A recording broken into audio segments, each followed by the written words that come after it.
Boogie Woogie, what up, stream? Yo, we started with a burp from Vexus. That's odd. It literally clip that. Clip that shit, chat. That's literally peak. Thank you, Stream God. What is up, chat? How we doing today? Today we are here with a brand new manga. I am the special great sorcerer of the anime manga sphere, SSJ Cody, and I'm joined with my co-host, brother in arms.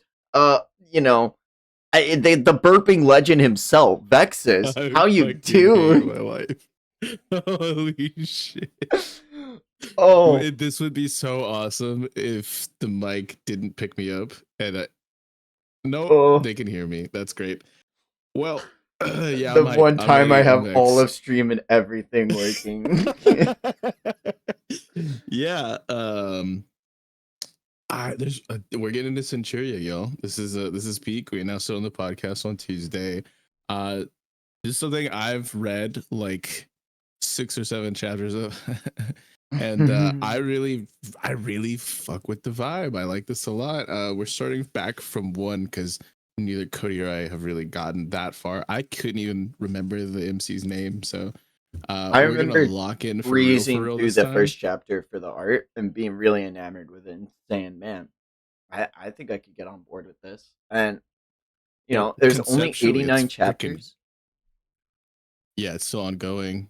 Mm-hmm. But conceptually, it's freaking insane. This is a guy who worked with Fujimoto for Fire Punch, I believe. So like that's like I know there's Ooh. like a lot of hype surrounding a lot of those people who were like assistants for Fujimoto and whatnot. So I think it's got limitless potential. Cannot wait to see where it goes. From what limited stuff I know about it, I'm excited.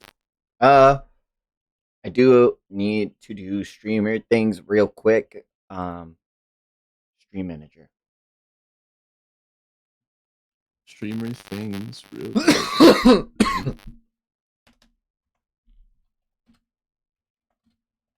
Yeah, I should promo.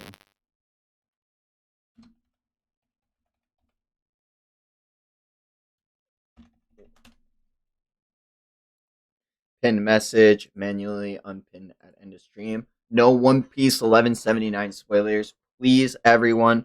I know the scans are out. I know there's a certain someone who said they wanted to come in to see today's stream and they said they were gonna read them when I was streaming earlier today.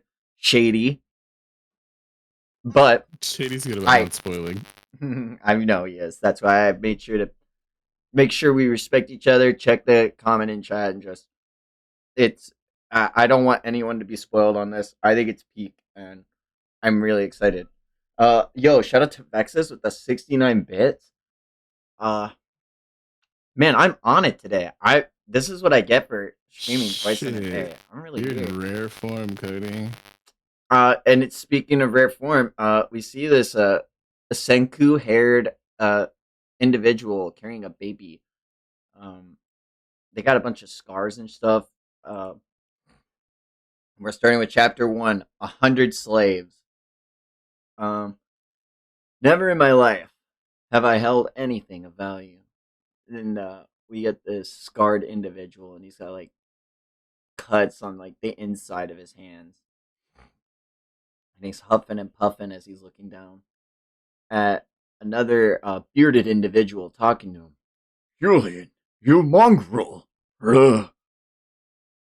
A slave is an outcast from birth, one who is denied the personhood of dignity of a human being and is permanently subject to continuous violence and domination of others.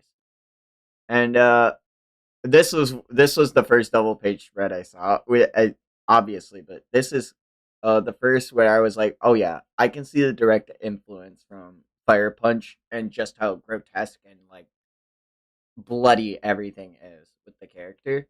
Dude, the art looks phenomenal. It's so good. I was gonna say it's the line work is absolutely stellar. I feel like I could zoom into the pixel and look at like the different uh strokes that they use to form the what is Arms. it, like a weave? Okay, yeah, weave. No, you're Yeah. so right. Everything looks like razor, like like sharp details, It's and almost it's very, Kintaro Mira esque. Like, yeah, like the contrast is, and like the different like shading and whatnot that we get from like looking at the ship and its design, looking at like people's like faces, looking at even like this like ball that's like shackled to their legs and whatnot. Like this also looks so good, and the rope. mm, I like the shit out of Gazono, like his artwork in general, especially swords. It's well, man, like normal like architecture. This it just looks immaculate all around. yeah. One who knows nothing shall never be allowed to possess anything. And we see uh, waves crashing amongst the sea, and then we cut to a ship. And we see a bunch of slaves, it appears to be bound amongst these pirates. And they have iron ball shackles. 100 slaves, the largest shipment we've ever had. Captain, you sure about passing through the hallowed waters? A lot of ships been lost there. I hear the place is cursed. Some sort of legendary monster lives there and demands sacrifice. Rest ye, boys. We're not going through and only. Oh, wait, this guy's like Gold Roger. Rest your worthies. Yard. We're not going through around and around. The danger's the reason we're headed that way.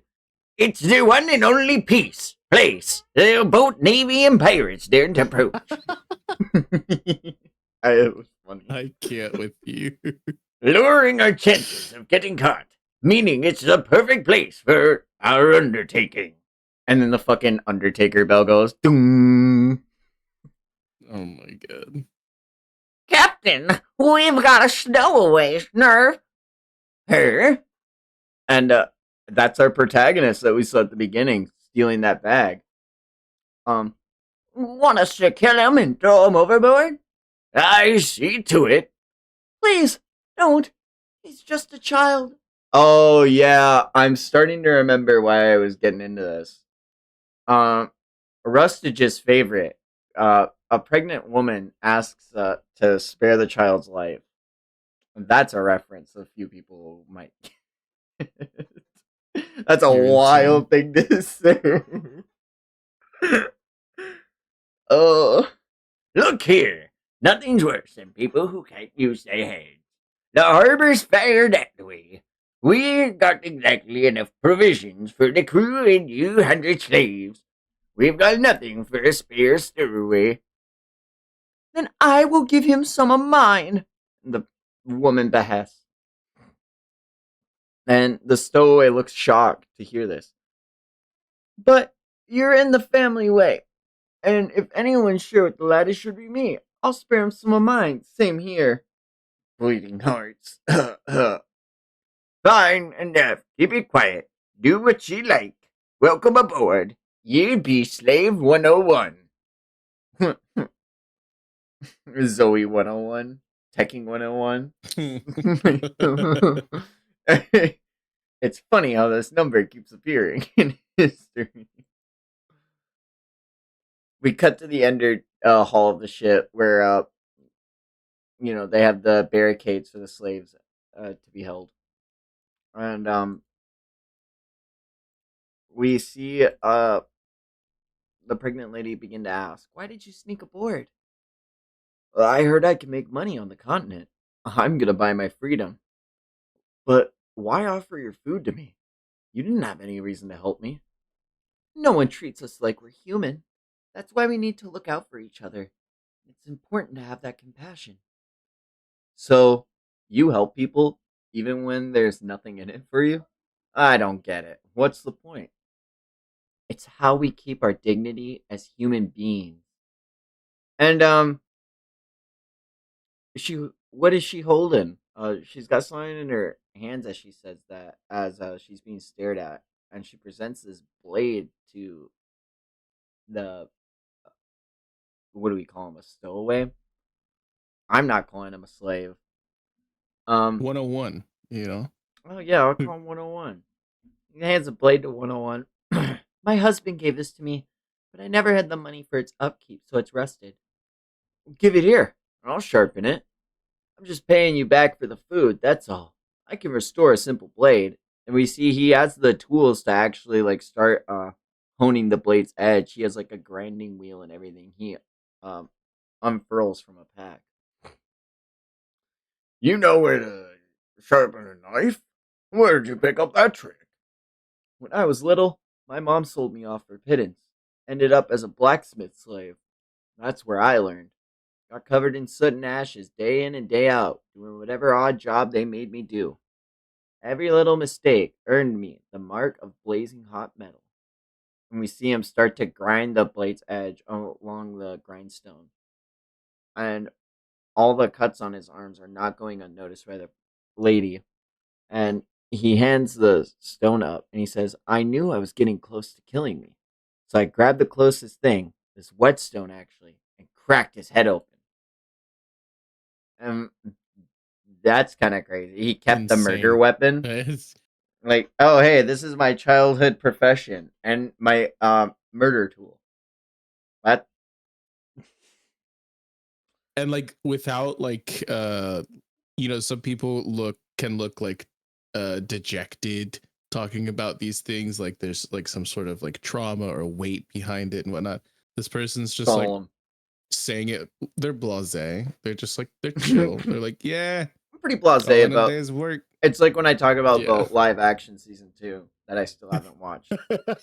Pretty blasé about it. But like obviously this is a big sentence to say, and to them it's just like normal, and it hits with all these other people. This dude's like grabbing his mouth. He's like, ugh. And then immediately, like after that, with and Damn, what she kind I'm of bad. noticing with this I mean, mangaka, um, sorry. no, you're good. I like with her and how she's talking about the dignity of human beings. She has a completely white background, showing like the purity and like um innocence and like the weight of her words. But when he gets to the point where he says, "Nobody showed me any compassion, not my mom or anyone else," the background is entirely back, showing just how isolated and how like demented this character feels, secluded from the world. Even his words have its own white text box to it because he like he's a character speaking out to himself. It's literally like I love when authors have things in mind when they do manga and draw art. It's really cool. I um Yeah, I'm a big fan of utilizing the black background. You see it a lot in manga that are digitally drawn. Like my favorite of all time, Land of the Lustrous, by Ichikawa. She does like such a phenomenal job of like these types of scenes like really hitting like we've praised Kubo like plenty for the use of negative space and whatnot, and I just think this is like such a fresh take that you don't normally get with simple pen and paper stuff. And I know pen and paper is like it's not simple, but like there's just a whole nother dimension to it, it feels like, with these types of implementations. So I love that you called it out. yeah, absolutely. And like I said, what the thing I love about Kubo is the use of the negative space and being able to use that negative space to parallel exactly how different these characters are, their ideals and upbringings, and how they're conveying their emotions to each other. Like how one is solemnly putting on a face, and like we see it in the pregnant lady's like later conjecture to him, and she's just keeping like this idealism up and true, how to keep her dignity and her humility. And after he says, I don't know a thing about human dignity or whatever either, to have a wonderful transition. Here, it's done. Careful with it. And if you're caught with it, they won't let you off easy. Don't expose it to the ocean air. It'll rust again. Thank you. What's your name? Uh, I was gonna say Julian, but Julian. I won't be that guy. before before we get too crazy far as well, like run it back on that blade, like the close up we get of the pattern that's etched on it. Like the handle and hilt are like really well drawn, but like specifically that pattern looks fucking crazy, like that, like No, I kind of don't like, even know how you strike that into. That is so meticulously like when you think about like yeah. how swordsman like how different Mato grade and how different forges happening, like having to stack the different layers of iron on top of each other to make the different patterns, and how you hit it and cool the blade to get this fucking like. I hope it's an engraving, because my god, ain't no way you like It Uzumaki looks this so shit, good. Araki did. I, what I Part 7. imagine is it's like a custom plate that got like overlaid Mm. on like the single. Like it's not just a single piece of metal. You know, I like thought it would obviously I be like think the blade multiple, and like tang rounded, and then I thought it would be hammered in, and then I thought it would be like the rounded metal would be shaved off, and then hammer. they would keep the the base like not. You're not funny.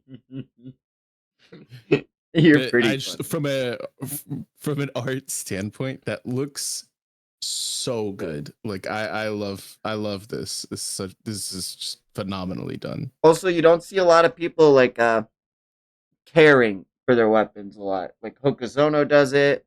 I've seen Oda do it with Zoro having to like, do the little sword take carrying thing, especially after Shusui. Or no, Yubishiri. What was I thinking of? Jesus Christ. Rest in peace the goat. Imagine that's how someone gets spoiled on One Piece pre-time skip. They're like, "What do you mean, Yubishiri?" Like, damn, like that could be. Mine's Mira. Nice to meet you. Oh, why'd your name have to be Mira? That's actually foul. You're. look look at this fucking ship, dude. Yeah. Look at the Look at the sea Look at foam the and the glow from the moon. water from the moon. Because the Oh, glow the from the moon. clouds, All this in the that little triangular panel. sails. That could be a double page Oh spread. my god, that is just immaculate. Like I love this. This is one of my favorite panels of I'm anything we've read together. I love uh something a lot of people don't take attention to detail for is uh drawing to miniature scale and being able to portray such minute immaculate details, because people will. I remember. I don't remember. I remember the chapter. I don't remember who said it to me, but they're like, "Who are the? Are we really supposed to believe we know who these two little dots are?" And I'm looking at the camera like, "Do you not? Are we reading the same? Like, have we not been reading One Piece? Like that's Chopper. We know that's like it, but like to be able to portray, like, you can literally count the cannons on this ship because you can literally see them drawn in. That is some attention to fucking detail, and you can see literally Yeah, every and like rope pulling to like the map. Oh, yeah, the rigging of the vessel itself and like the triangular sails, like it people like real knowers could tell you exactly which direction this ship is sailing just by like how this is so like immaculately set.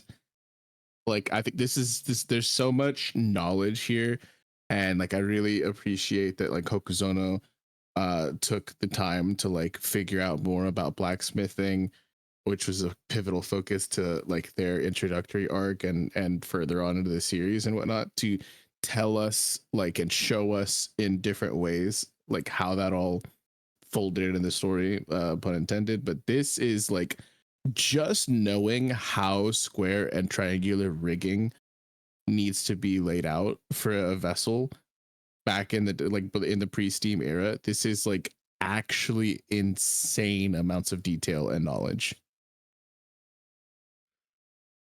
because this is obsolete. Like this is stuff you have to like go out of your way to look out for. This is not like how sales are set up in the present day. You know what I mean? mm-hmm. Yeah. Uh, I keep looking at it and getting And lost. using like the black backdrop also, like in The a little stars. I wonder if you could make constellations out. That'd be it's crazy. so this is so good. This does legitimately remind me so much of Mira. Land of the Lustrous. This Like reminds me of Berserk. Seriously, like this is the closest a panel has ever come to me. I think to that since this is Huge. gonna be a very hot take, people are gonna have a problem with if it gets clipped out of context. But I think this is the closest clip I've seen recreated to Mira style, not including the berserk. Obviously, what we're getting now, but since Yuki Tabata's Black Clover, um, the final arc, like or the final two sagas, like Rosie, chill. it's man, you tell me, yeah, Rosie has a problem. She's like, how dare you? um, but I mean, like the shading, the heavy use of blacks, of being able to use grayscaling to show the difference in what water in the contrast to skyline is absolutely fucking breathtaking.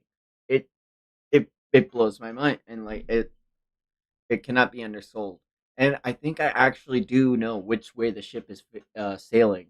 If you want to be inclined to know, it's sailing forward. Thank you. Uh, Wow. we come This guy. see This under guy. ship where all of the slaves are sleeping except the pregnant lady, and she's singing very softly. And 101 hears this and scoots upward, and he asks her, when are you due? And she says, soon, probably around the time we get to the continent. Here, have a feel. And she just puts his hand on her belly. I don't know how I feel about that, but the baby starts kicking, and he feels it moving, and he says, "That's strange. It's moving, like Toad does in the Super Mario Sunshine. It's moving. Yes, that's Okay. because it's alive." And 101 looks on as he like tries to understand this concept that seems foreign to him. And she says, "I hope my baby can have a safe delivery and grow up to be happy. I'd trade a lifetime of suffering just for that." And we get a detailed fucking like shot of just how surprised 101 Julian is to hear this. And he starts like getting upset and saying, how can you say that? What's wrong, Julian? I don't know. My chest is clenching up. My mother sold me. I always thought that that was just the way things were. I wish I'd never learned there are mothers like Fuck. you in the world. That fucking sucks. But in You could hearing that, see her like about to burst out into tears. Like, Amira oof. immediately doesn't waste any time, and she takes Julian's hands and grabs him in an embrace. And she says, "This may be difficult for you after you've lived in such a ruthless world, but please don't lose heart. I want you to learn about these things now. This world has love and kindness in it too. So please don't give up on other people." And Julian cuts back to his hand near his face, and he says, "Her beating chest felt so warm." We get another immaculate little fucking panel of this ship sailing onward through the night. "Time to clean up, slaves. Gather on deck. Could you show some leniency to the lass? If you don't work, you don't eat. I'll do Mira's work for her." Pah! "Julian! What makes you think you've got any kind of say in anything, bruv? I'm good at odd jobs. I'd do a better job than a pregnant lady." "Ah! Playing the good Samaritan, are ye? Slack off when I kill you." "Are you alright, Julian? Why would he do that?" "It'd be good if your baby's born healthy, so you should rest up." "Thank you." And everyone else starts scoffing and laughing at Julian. And everyone else starts saying, "Well, I can stand to take less. You're the oldest, so you should take more. If you go down, that's more work for me." Julian hands off his bread to the other guy who gave up some of his bread, and he says, "Here, I haven't stooped low enough to take handouts from a kid." He means you can have all of it. That's crazy because Julian was ready to like make the same sacrifice because he was like, "I don't want more work for me if it means I have to split up my bread." That's such a crazy portrayal of. Maybe I'm reading too into it. Manga be good. It's another night sleeping and singing. Julian asks, "You're not sleeping?" "I'll retch if I lie on my side. It's easier to rest while upright." Must be hard having a baby. You're amazing, Mira. No one's ever complimented me directly like that. Still, I'm not as good of a mother as you think. I had a son who would have been about your age, but he was killed in a slave hut. He died in my place because I was pregnant. I was his mother, and I couldn't protect him. But I can still remember his smile. It's still so clear to me even now. I failed him as a mother.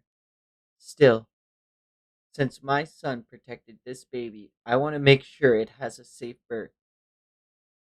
But I'm still worried. If it's born into a world like this, will it ever find happiness? Julian shifts upward.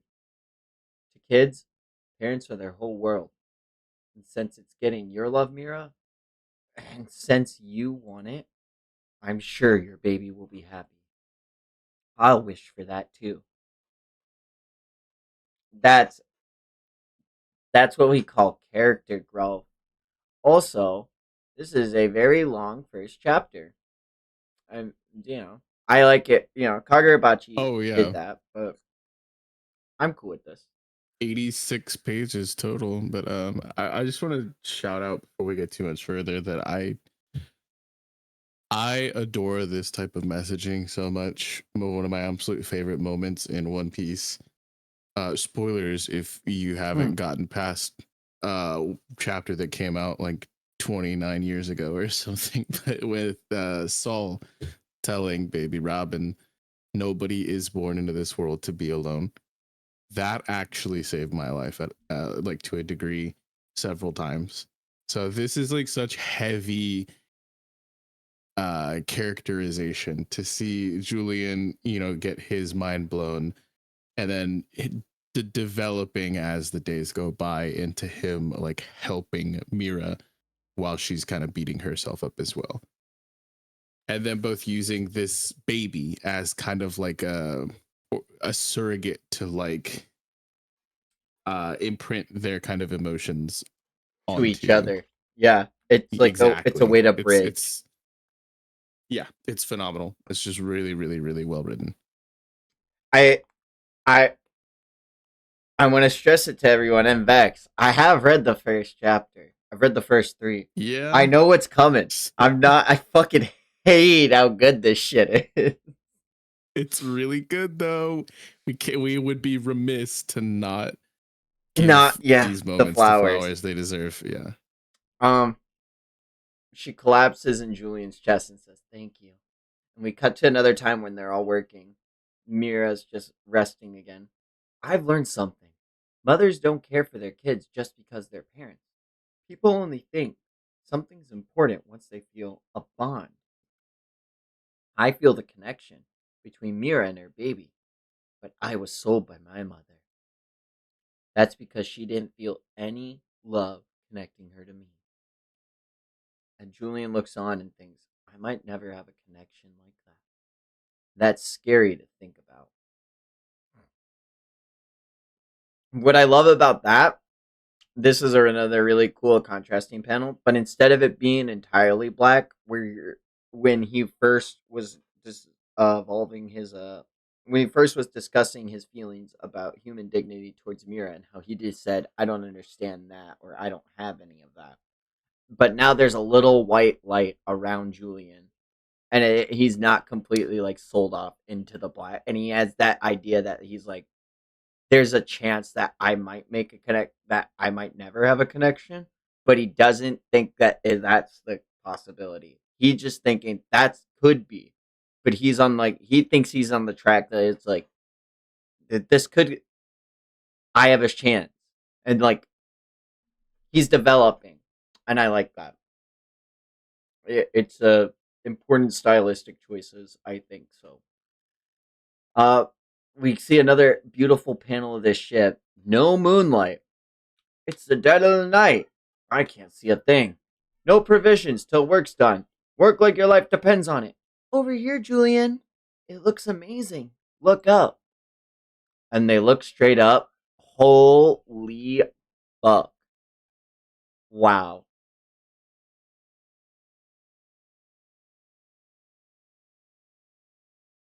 I I have no words. Uh it, it sometimes it looks like dots on a screen. Other times it's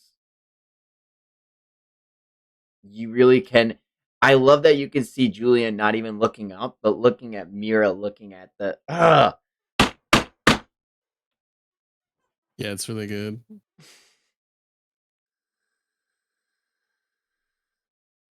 We go to the next page, and as he's looking up, he Would says, not "Wow, believe your eyes.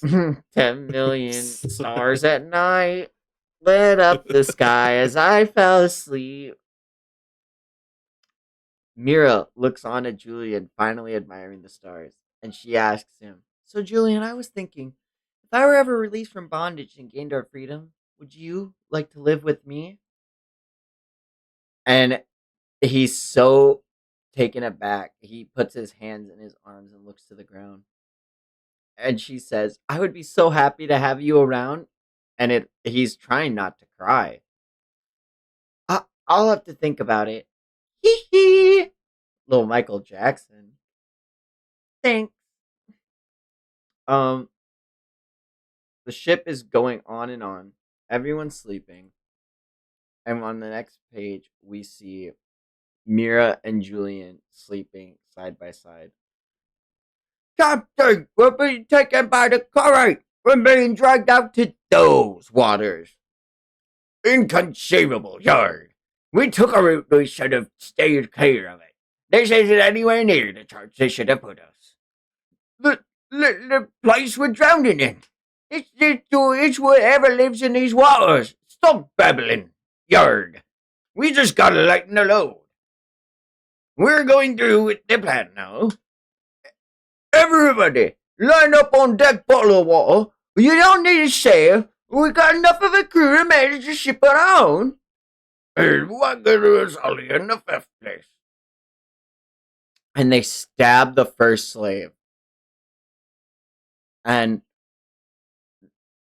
they all the slaves look on in horror, and even Julian looks on in horror. And Julian says, "Mister," as the dead body is thrown to the ground. Mira says, "Well, what have you done?" "Know what I can't stand? Idiots who go through life without using their damn brains like you lot. An invalid, a child, a knocked up wench, and let's not forget the geezer. Save yourselves! I bought all ye used to rebel together at a bargain rate.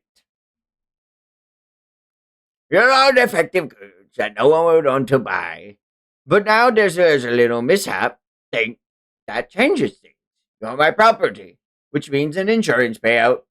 Will mean you make the most money. We're waters where even patrols not venture. Nobody will know what happened here."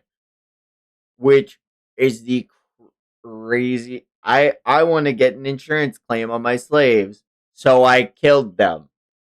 What a What a crazy isekai title.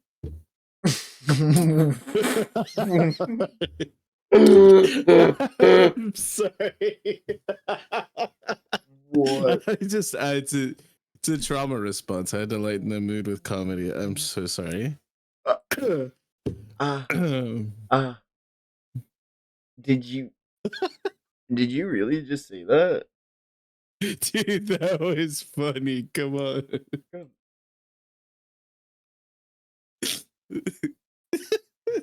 I'm sorry. Isekai of the year. All right. You're clipping it. Oh Yeah, no. no, I clipped that. Oh no. It lives forever. It literally will. I literally just copied it, and I'm even posting it to meme stuff. That I think everyone needs to see this. That is so funny. That's funnier than the burping clip. Like, I literally clipped it and titled it "Isekai of the Year." Holy shit.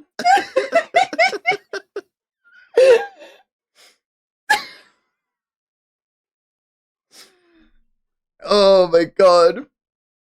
Let's I see if we can keep these vibes up for long. You know? Oh my god.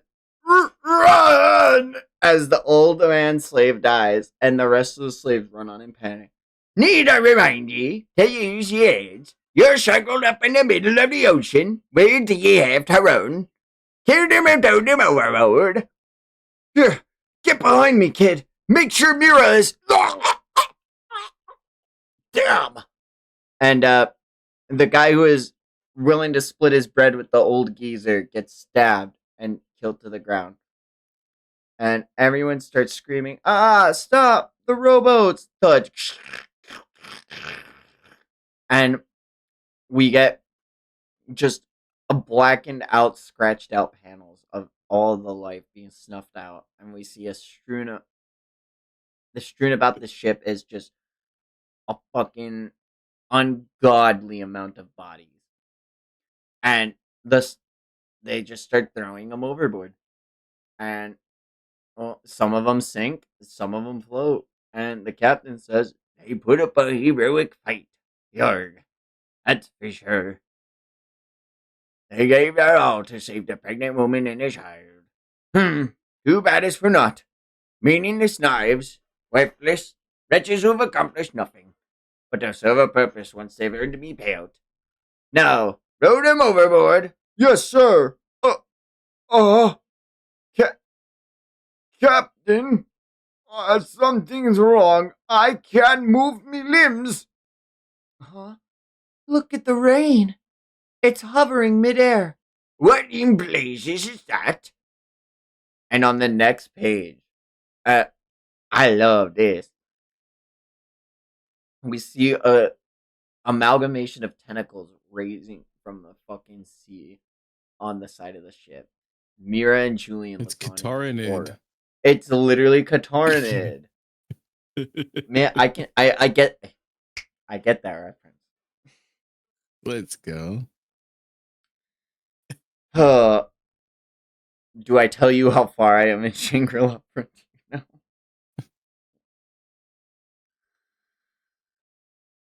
What I really like about This it, shit looks fucking crazy. yeah, no, it's like the entirely black background behind it. It's just fucking monstrous. I love it. And then seeing it just amalgamate into a person and the squelching, that's what it probably sounds like. I'm so glad your mic didn't pick all that up for me. Thank goodness. Um, it walks up there and it says, "Which one of you seeks my blessing?" And it's got a squid for a face. It's got boobies. Can't forget about that. Or does it? I don't think those are boobies. Never mind. Where do you see? No, those are like, I think it's eyes. Perhaps. Perhaps. One in offering a myriad souls to the loss of heartfelt love. I shall bequeath my blessing upon who carries them both. My first demand has been satisfied. The only among you able to satisfy the second is one of you two. What is this? And so I offer you the privilege to decide. Offer to me, life to me, the abyssal depths, the rear sacrifice.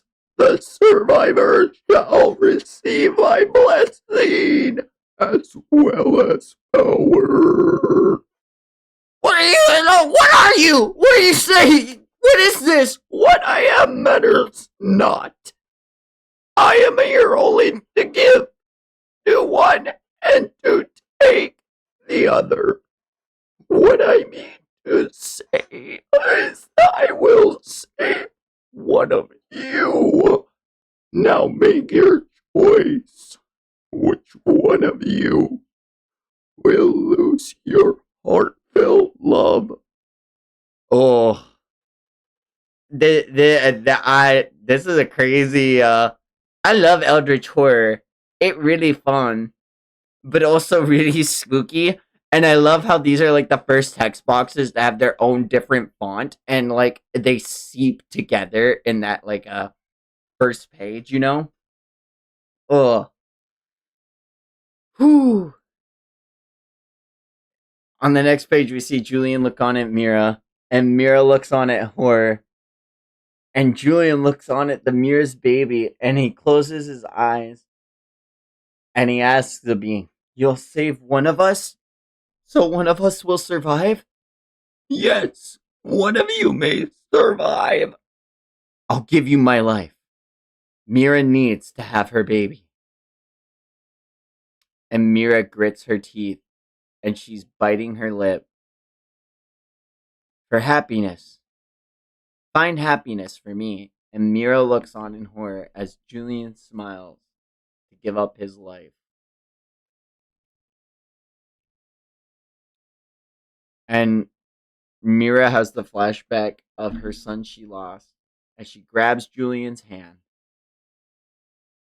And as she does, she says, "Never again." And as Julian looks on, she has the blade drawn. And she says, "I won't let one of my children die again." And she smiles. "Julian, take care of my baby." And oh man, they're crazy. She take the she take a blade and she cut her stomach open. Ah! Never, never again! Please don't get hurt! Ah! Please! It doesn't matter what happens to me. Please come out safe and live. And she cuts the baby out of her, and before dying, it is able to see the baby and give it a hug with tears in her eyes. And Juliet says Vera. And she says, "It's a girl. Her name is Diana. And I love you both." And with her belly cut open, she walks over to the sea and she looks back at Julian with the umbilical cord still hanging out of her belly. And she dives into the sea with her stomach cut open. And the monster responds, "The conditions are satisfied. Now tell me your wish. Your power shall come from what you desire." "What's the meaning of this? Time can't move. Meaningless lives, worthless." "Their lives. I want, and Mira's life weren't worthless. I want to prove that." "As you wish." And as it says, "as you wish," this pattern grows from Julian's eyes. "You are It free. looks so Move sick. now." Oh yeah. And all of the pirates get their ability to move again. It says, "We gotta take him out. Kill the monster and the kid. That octopus will fetch a high price." And as they go to make a move to the octopus, the pattern grows out from Julian's eyes even further. And an explosion takes place. And one of the fucking dudes is just knocked back immediately. And attention to detail. If you look at the bandana and the hair color, you could see it is the guy that is next to the captain. And on the page, we see the captain with the hand at his throat, and Julian's eyes are both with this pattern growing out of them. "Captain, what is this?"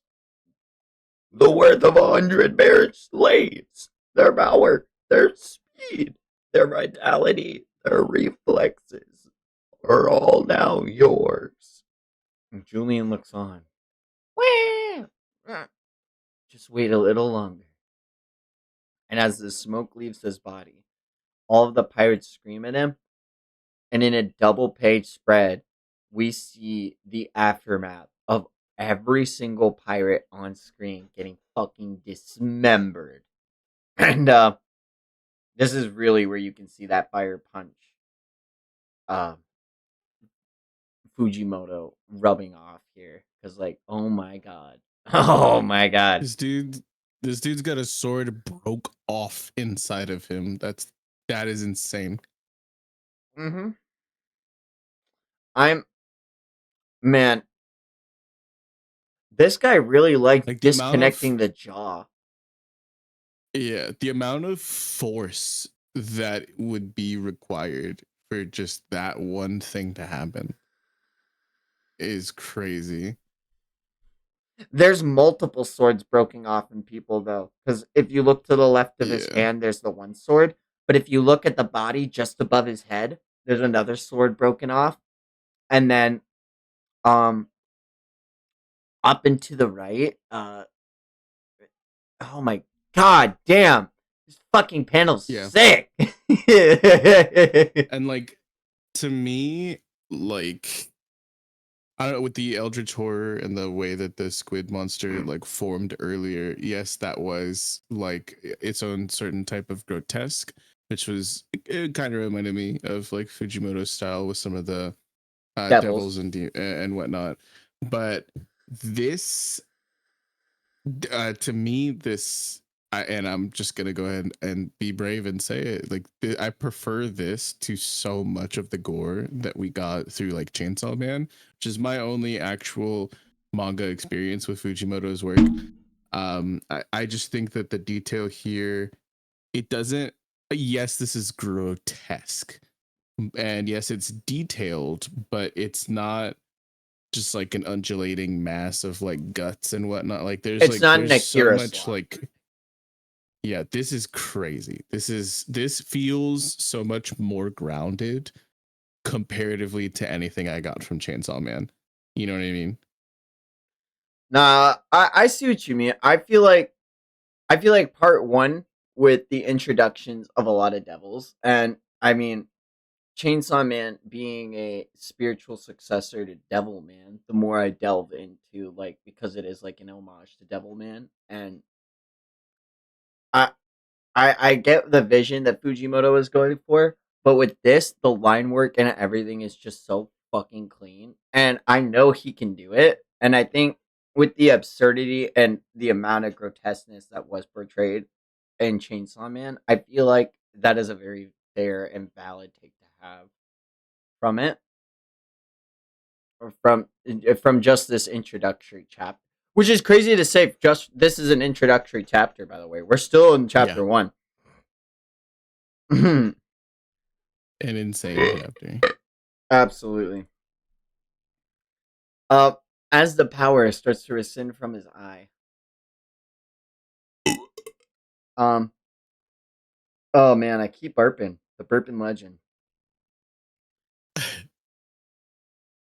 Julian walks towards the baby, and he's crying. He says, "Oh, good, but not before being stabbed in the neck." And the pirate says, "Ah, you let your guard down like the fool ye are. I've won." And something happens in Julian's neck, and the wound seals itself entirely. And even the pirate captain is taken aback. And the eldritch monster is still there, saying, "Oh, is this a surprise?" What a fucking voice. Why did I choose this? Yeah, I don't know why you Because I it's mean cool. Because I can do it. It's just like the amount of locking in I have to do it is like, man, I really made a choice here. It's only natural that you have 100 lives as well. Oh, fuck. I. It is a lot. I do like doing the voice. That is why I do it. How inconceivable. Damn it. And Julian wipes the blood from his lips, and the pirate screams, "Wait, I'll split the profits with you. I was 30%. Oh, fortune, just let me live." As if I'd agreed to that. Use your head. And he fucking wails the pirate captain to death. And Julian leaves on a small rowboat, and he watches as this eldritch horror of we can call it the Kraken or whatever. Some Cthulhu esque What do they call these monster. waters? Is like the Mm, something arose or something.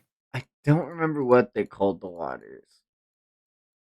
Um, I just assume that would be the name of whatever this is, right? this isn't anywhere near the chart should have put us. This place is drawing us in. It's whatever lives in these waters. We're being dragged out to those waters. So it's Oda really named these waters. No, there was a proper noun before. Let me see. I'm Ah, it's such a looking. long ass chapter. I'm scrolling way up because when they first showed us the map, they're like, "We got to go way out of our way so we don't show up in." And they gave a proper noun. You know what I mean?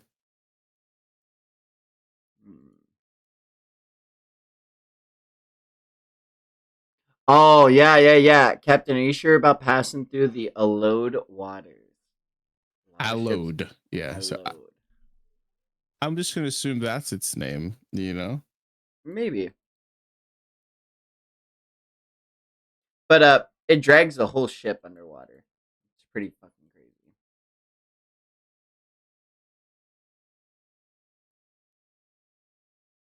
Um, you, which bird, which you love to the sea, from here on these waters shall never harm you. You will reach land within a day. You needn't row. The tides will forever be in your favor. Sploosh. And it leaves. And literally the opposite of eating a devil fruit in One Piece. It's like, yo, if you're in the water, you are the go. If you get to the sea, tap us up, homie.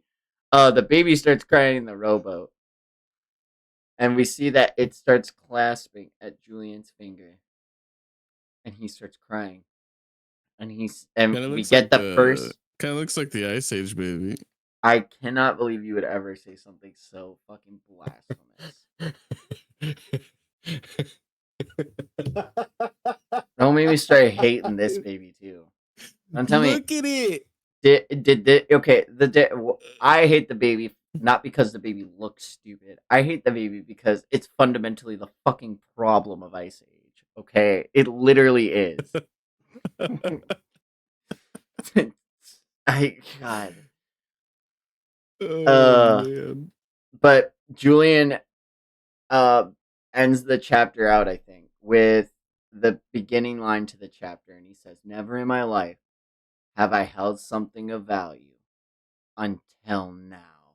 And the baby starts crying in Julian's arms. What a opening 10 out of fucking 10. chapter. That's 10 out of literally a 10 10 out first of 10. chapter. Yeah. Yeah. I don't think you could cut that short. And the only way I see you cutting that into two chapters is when Cthulhu Monster steps on. Bro, that could be 5 chapters. Like this is such a good like that was crazy. It really was. That absolutely insane. Ugh.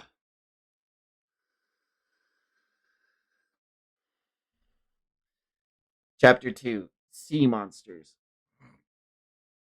Babies can only ask us for things by crying, since that's all they can do.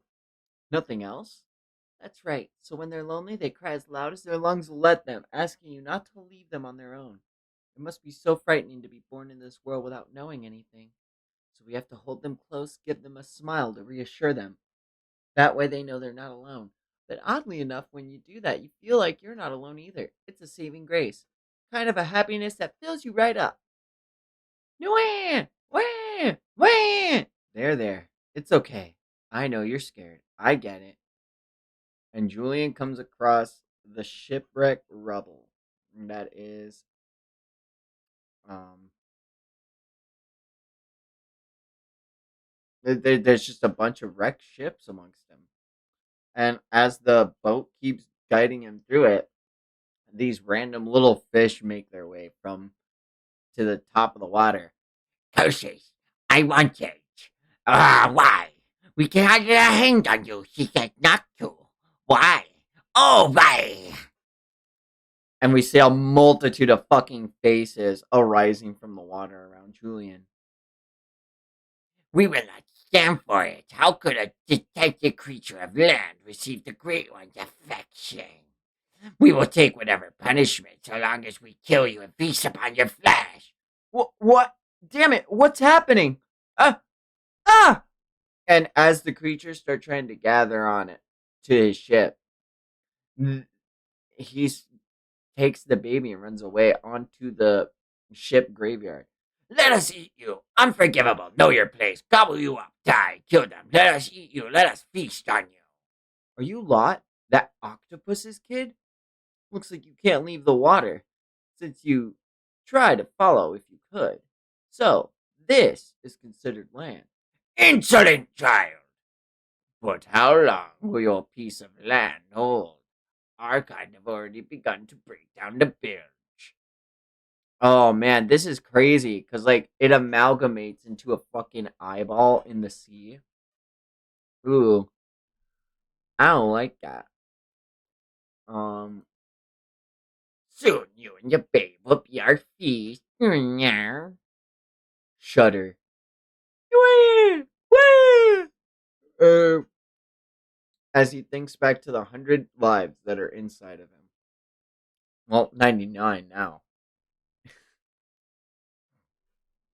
He takes a piece of the ship off and he goes into the water and says, "Let's see if you can eat me first. Die!" And he dives immediately into the water with a spear and starts stabbing the creature that had its eyeball out. And it starts screaming in pain and writhing. It stabs him once and then a couple of times, but Julian cares not.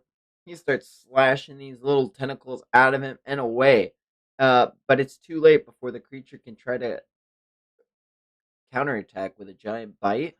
But Julian narrowly dodges out of the way and, in spinning out of the way from the claw attack, tries to swipe up with his javelin again. But the creature dodges at the last minute to counterattack again with its piercing arrow attack, cutting him all over and leaving Julian impaled with tentacles.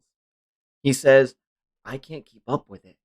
In which case, and he grabs the tentacle and the monster at large and he starts dragging himself along the side of it like his name is Wilhelm von Astrea.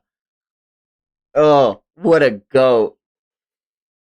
And the creature starts screaming, "Ah! Let go! Never!"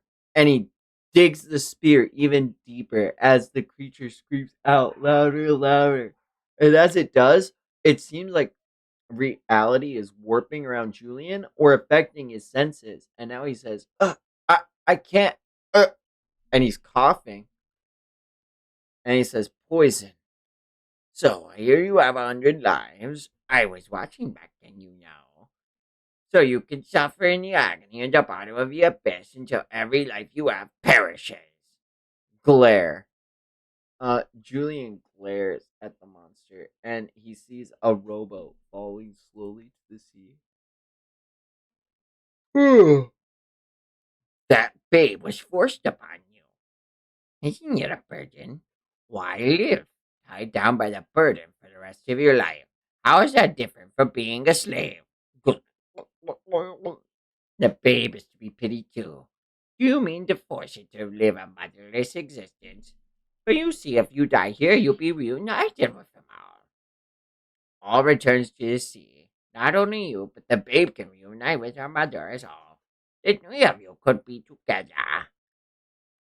And as Julian starts drifting to the bottom of the sea, he says, "If I die right now, I'll see everyone. I'll see Mira. It's such a vivid memory. I saw you with just a few paltry silver coins going on your merry way." And I assume this is Julian's last time seeing his mother.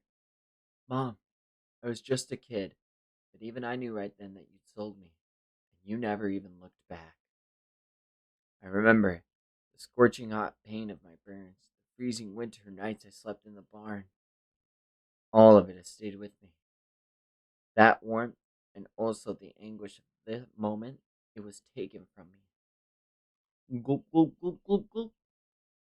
And as Julian starts to drown deeper and deeper into the abyss, he sees Mira saying, "Come to me, Julian. Mira, I just never wanted to be abandoned again." And as he goes to take Mira in an embrace, the bilge starts clattering away and the baby starts crying. And the crying reaches Julian's ears. And he says, "She's crying. Babies only ask us for things by crying, since that's all they can do. So when they're lonely, they cry loud as their lungs let them, asking you not to leave them on their own." And then Julian realized how big of a fucking hypocrite he is, leaving that baby alone when he was so sad about being left alone by his mommy. I'm just kidding. But hashtag not really. I mean, he realizes the hypocrisy in what he did. And as he does, he activates his power, and the demon fish is like, You wake up from your illusion. and he flexes his muscles and lets out a bunch of fucking smoke. You cannot hide yourself now. It's far too late. The poison will have paralyzed you. Meh. And Julian doesn't care. He punches the monster at the side. How can you move? And he keeps spitting out more and more of this smoke. And it says, That black smoke. It's expelling the poison from him. and now he's stabbing the freaking snake all over the body again until he rips through it all the way halfway through in a glorious double page spread. My God. Sheesh.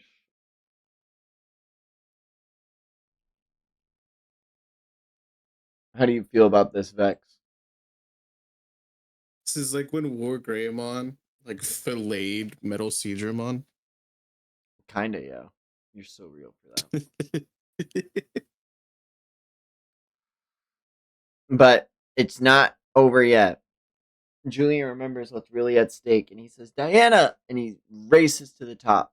Murderer, how dare he? More for us. I'll be the one to eat him. Gnaw him. Kill him. And all of these monsters start chasing down Julian. Hey, Julian, like in Dragon Ball Z movie, father of Goku, Bardock. He fights off all of the fucking demons to the surface and makes his way there, expelling more and more of this black smoke until he makes his way back to the rowboat, all covered in blood, holding Diana. And she says, "Goo goo gaga." "Sorry, Diana, but I won't leave you on your own." "Right. I'm not alone anymore." And we see the currents carrying Julian all the way to land. And as they make their way to land, he says, "It's land. You see that, Diana?" "Yeah, I'm sick and tired of the ocean, too." "Forgive the commotion my attendants caused. Their clan is no more." Also, that is a crazy shot of water. And a funny way to end the chapter. Wow. "Sorry about my clan. I Also, killed them all." that was also 50 pages of a second chapter, by the way. Was it really? Oh my god, this has gotta be monthly. Well, the next is 27 pages. So I think they just like had to get a lot done early, but goddamn did they. Yeah. Alright. Let's go find the other people first. And food and a safe place to sleep. Diana needs. Did I lose too much blood? I feel dizzy and tired. So hungry, so sleepy. Can't think straight. And we see a girl with a fish on a spear appear before Julian. A baby? How cute. Uh, yeah. And a big muscular man in a full suit of fucking armor. Ka-chunk, ka-chunk, ka-chunk, ka-chunk, ka-chunk. What is that? A giant soldier? Stay back! Angval! The kid! He's hurt!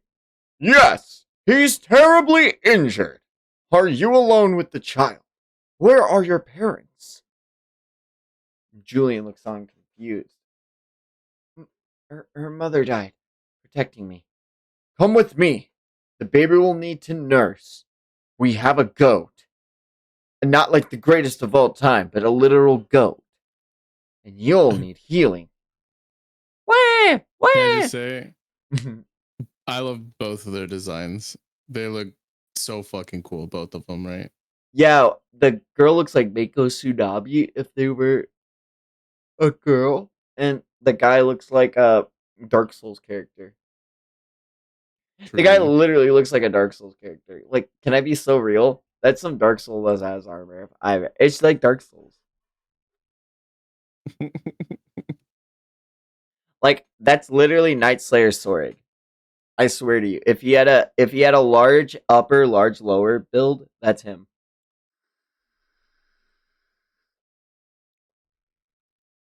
God, look at this house and these trees and these mountains. TT, I need a thread and needle and dressing and bring some fresh clothes. Okay. And we see all of the scars that have appeared on Julian's body. What could he have been through such a young age to end up like this? What strange wounds. It looks as though you were recently bleeding, but the wounds have started to close. It's true. My injuries heal faster and I'm stronger. But back then, I was so absorbed in the fight that I didn't notice, but I was breathing underwater. I feel like these powers are becoming more of a part of me as I use them. And another gorgeous shot of this house. No chainsaw. Interesting. Looks like they're too big. Well, good enough. I finished cooking. And we see Julian in some oversized clothes. Grrr. I don't want to Brother. have. I don't have any way of Hold on, repaying hold you. on, hold on, hold on, What? hold on, hold on, hold on, hold on. Look at that bread. There's no Oh way. my It's god. not even that good of bread. It's not even that well Look done. at it. Oh my Listen, whatever. I want you to go. Fucking hater. I want you to go 4 objects to the right or to the left. I'm dumb. But look at that tasty peach. Shut Mm. the fuck. I got a peach for you here. I got a peach. He said, I've been learning how to drive. Isn't that sexy? Fucking. Oh my god. The final season happens next episode. I've got to make my last little bit of screen time count. Got a tasty peach for you right here. They massacred my boy. I'm not even gonna lie to you though. Shit. I hated that in the manga. When that shit happened in the anime, I hit the fucking floor. I hated that. I hated it. I hated that shit so much. I'm gonna be so rude with you. I'm more okay with that than I am reverse harem jutsu. At least they didn't put him in the cluck chair. Beak fiction. Dude, Cheek friction in beak fiction.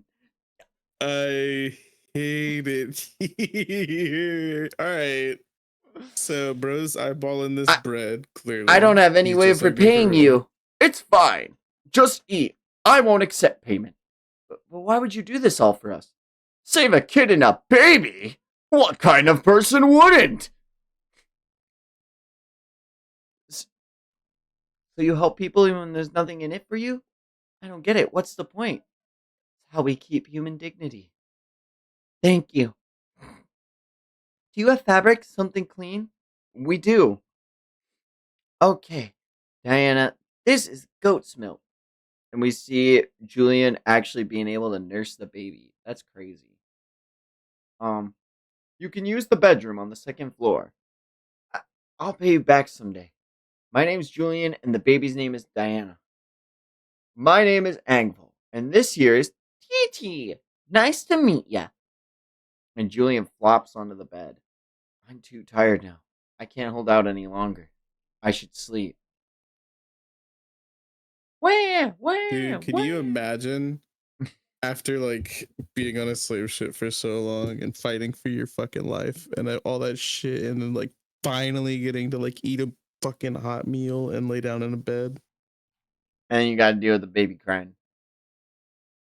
Man, Lucas really needs to read this. This like encompasses like he would really understand.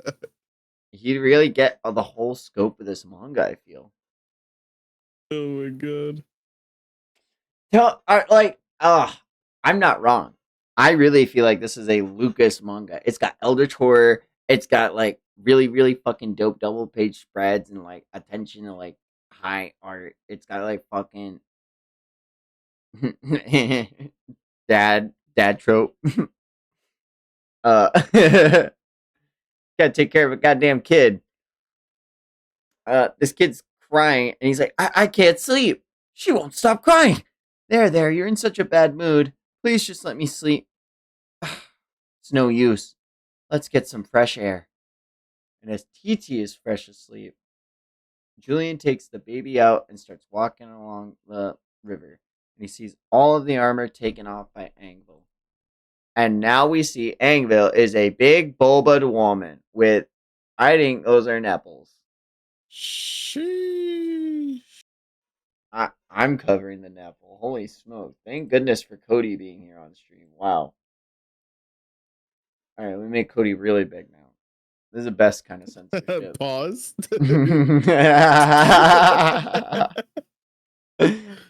Oh my god, hold on. We clip that. I'm clipping that too. That's funny. Dude, he's clip farming like a motherfucker today. I can't. Made Cody really big. Save clip.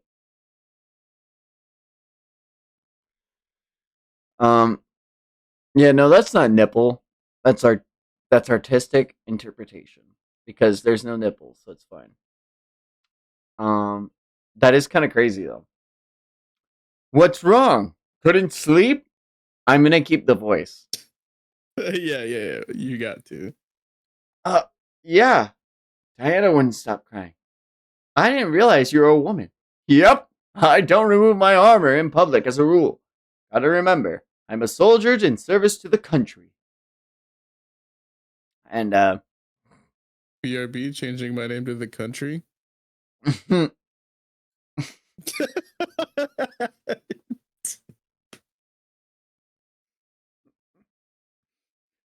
Tree the Wolves like Goku Black country.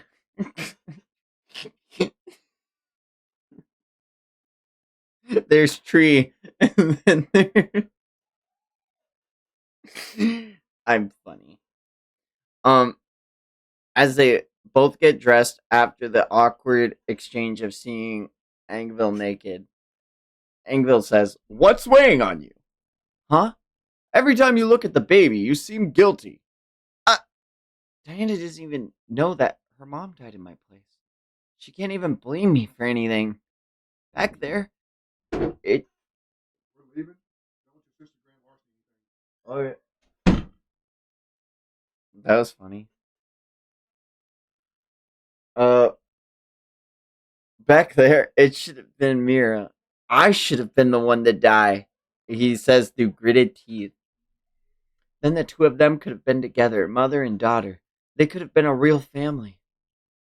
Angvil looks on and says, "There's no such thing as a real family.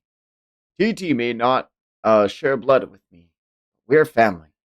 Family is something you become. Its composition isn't decided from the start. Julian, what kind of family do you want to become with the baby? How do you want her to live?" Julian looks down at the baby and considers the possibility for a second of what his options are and responds. There's so many things I could have never that were taken from me. I want to give her all of those. A place to live, food to eat, possessions, freedom, but also love too. I want her to live in the comfort. I want her. I'd like her to live in a happy world without suffering. Ugh, that's a tall order. You'll need to fight with everything you've got for that child's sake. Fight? Against what? This unforgiving world. That's what. And Julian ponders that for a second. You'll have no time to hesitate or to feel guilt. Not in this life.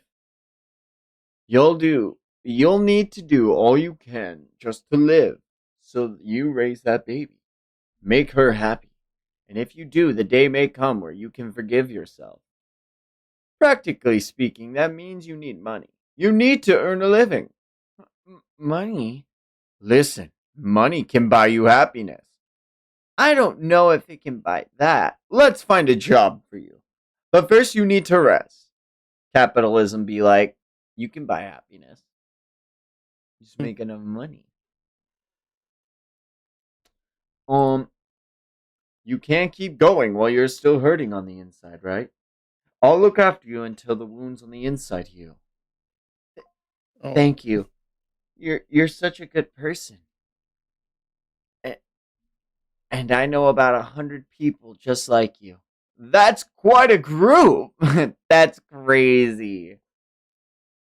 I know 100 people like you because, like, the 100 slaves. yeah. That's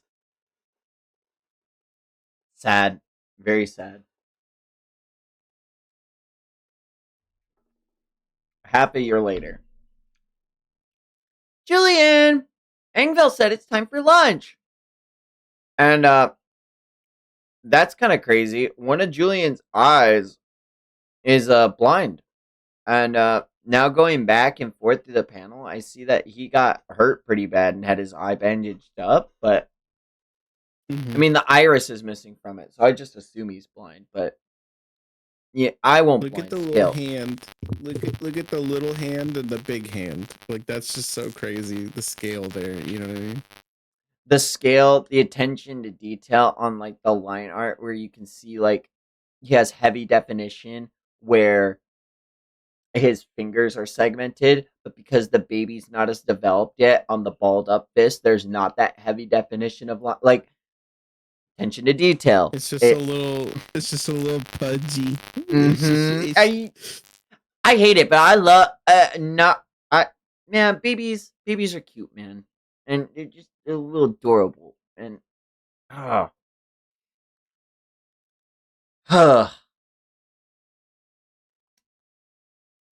It's Julian just a little said, squish. yeah. Julian says, "Got it, I'm coming." And it's been about 6 months now. And the baby starts crying. It says, "What is it? Do you see something?" Wah! Heh, there's nothing.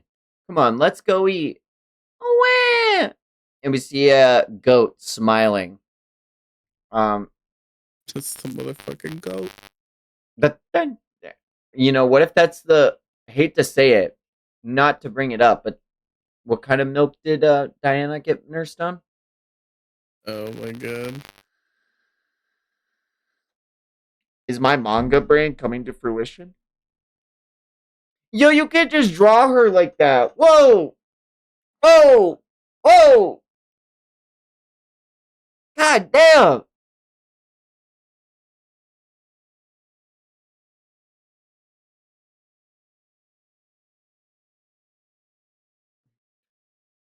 We open up chapter 4, Villagers. Oh! Told you should never taken a child as a slave. I'll just get rid of him once I got no more use for him. Aha! Poor thing. It'd be a kindness. He was sold by his own mother. He hit rock bottom. No amount of struggling's gonna dig him out of that hole. What's the point if he hasn't got a chance at a decent life? Ending it for him's a kindness. Simple as that. I'll look for work too. I've taken advantage of your kindness for far too long, Angvil. I want to earn my keep and save for Diana's future too. All right. There's a village nearby. Let's find you a job there. And we go onwards into the village, and we see Julian, TT, and Angvil and Diana make their way to the villagers. We haven't got no need for a kid who can't do grown man's work.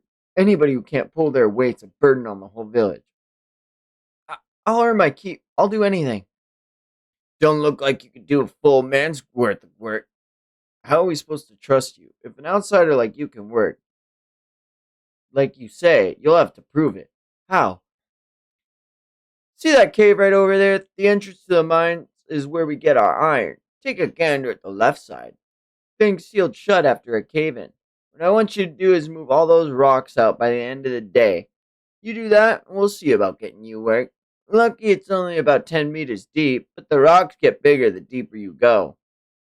That's ridiculous. Even an adult couldn't do all that. You're being too harsh on the kid. If he doesn't want to do it, he doesn't have to. I'll do it. That's one. Honestly, this is pretty easy. I think I could do this. And he starts carrying another stone and he's screaming while lunging with it. Hey man, if y'all never been to the gym, y'all never had a, physical extracurricular in your life, lunging with that amount of weight on your back ain't he ain't using the 100 strength of the people, because like goddamn, that shit do be hurting. Like anything over 100 pounds, which I assume that rock is at least 60 to 80, like well over. I think it's like probably like 200. Yeah. Yeah. I'm Maybe thinking like 120. 120. Yeah, but I mean that's still like to lunge with that and do all of those other rocks that we see on the other page, to continuously keep doing that work. You've never felt the fibers in your muscles tear when you're like, this guy is going through it. I'll just be, if it were anything under 100, I'd just carry that shit on my chest. You know what I mean? Like, this has to be a fucking heavy rock comparatively, you know? Yeah. And he's still moving it. He's more than halfway there. And he keeps going. He's carrying all the small rocks bag by bag. And he drops the bag and he says, my legs and my arms won't listen to me. But as he drops it, he looks onward at Diana, cooing at him. And he picks up all the small rocks in the bag again and is able to find the strength, but still falls to the ground and fights against his own body.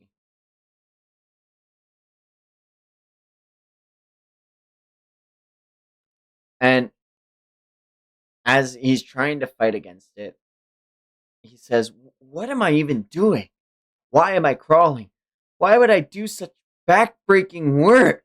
And he gets yoinked to his feet by the 100 slaves, and they say, use us. It'll be easy then. And as the power starts to take over him from his eye, he looks at them from the shore and he says, you're always saving me when the going gets tough. I haven't been able to do things on my own. Like back then, I'm just a kid you all saved. And if I never move forward from being that kid, you'll always be worried about me. Julian, take care of my baby. You entrusted me with this, so I'll do it on my own. And he pulls the fucking power back from them and refuses to use the power of the 100 and carries the rest of the stone on his own. Because it only means something because he's the one doing it. What a fucking goat. From someone who is literally considering, like, why would he even do the backbreaking work? Literally about to give up, to finding this resolve and introspectiveness is absolute Chad. Peak.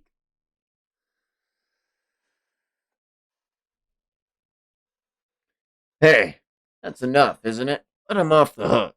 The poor boy is just a child. You lot started this. Be quiet and watch. And as the sun rises on a new day, Julian stands amongst the pile of rubble, covered in sweat, arms torn open and shirt run ragged. I moved the rocks. And the man jingles a coin purse in front of him. Sorry. Turns out you're a full-grown man, and then some. That's the reward for the work you've done, and from now on, you're one of us. And the man bows his man. What a goat. I actually really fuck with this guy now. And Julian he literally said, "I'm so sorry." He said sorry and respected him. Peak. I love that shit. And Julian grins and is now able to get work, I think, in the village. And as we cut back to the house, we see him take the bloody cloth that he arrived with. He folds it up and he makes a grave for Mira and starts praying to it. Wow.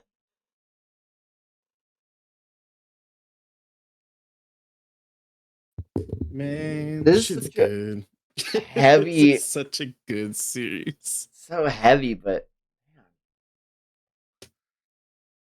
Mira, you can rest while you watch us. Engvall, Titty, look. Oh. I'm sorry.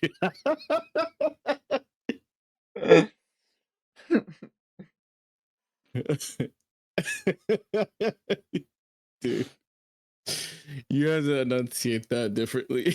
I'm sorry. Tai Tai. Kubo?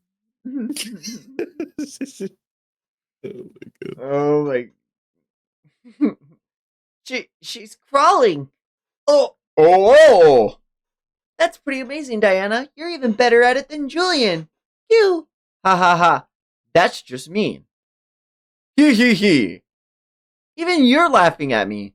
Sorry, it was so mean spirited, especially after how hard you worked. I can't believe the two of them. And we see Centuria Volume 1 end. And we get a little extra chapter. This is crazy. The water shall never harm you, right? That lying octopus. And as we see the black smoke leaving his body, he says, I wonder what this black smoke stuff is.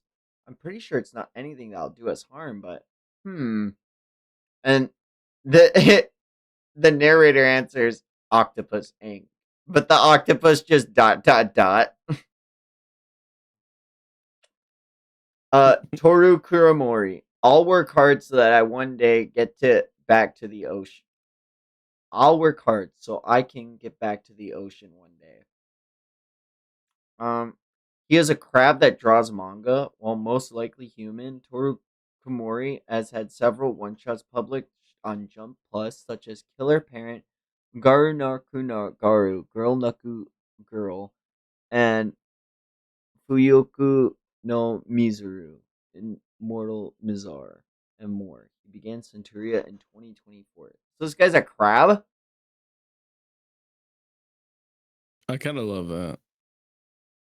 Because eventually we'll all become crabs. You've heard of carcinization, right? Ahead of the game. You might think that we might become crabs, but I have become something superior to both crabs and people. Crab people,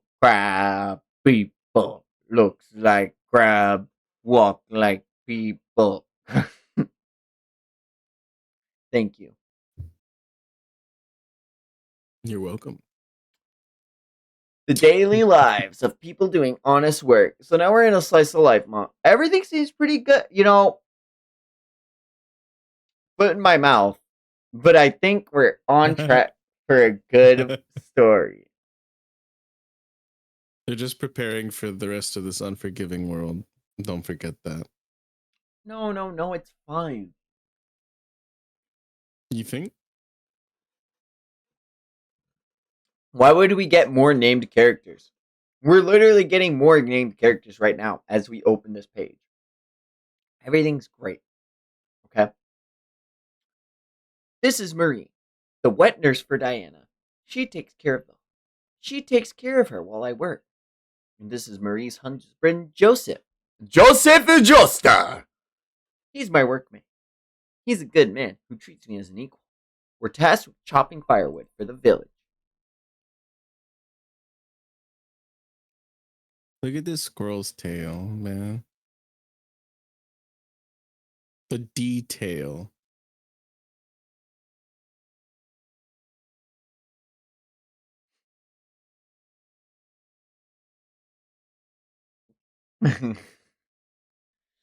I got baited on Twitter. Can't believe this. Why are you on Twitter right now? Because Lost Pause is doing a stream-a-thon during the D&D thing, and it's this whole thing, but that's why. Marines was today. I thought it was something Marines related, and it wasn't anything of the such. I just got baited. Also, it's like a man. You don't have Apple products. They just show it to you on your home screen. I don't even have to go to the app. I literally just get the whole thing right on my home screen, and then I click it away. It's a whole nother reason to never get an Apple product. Yeah, sure. I like it because I don't have to open the app.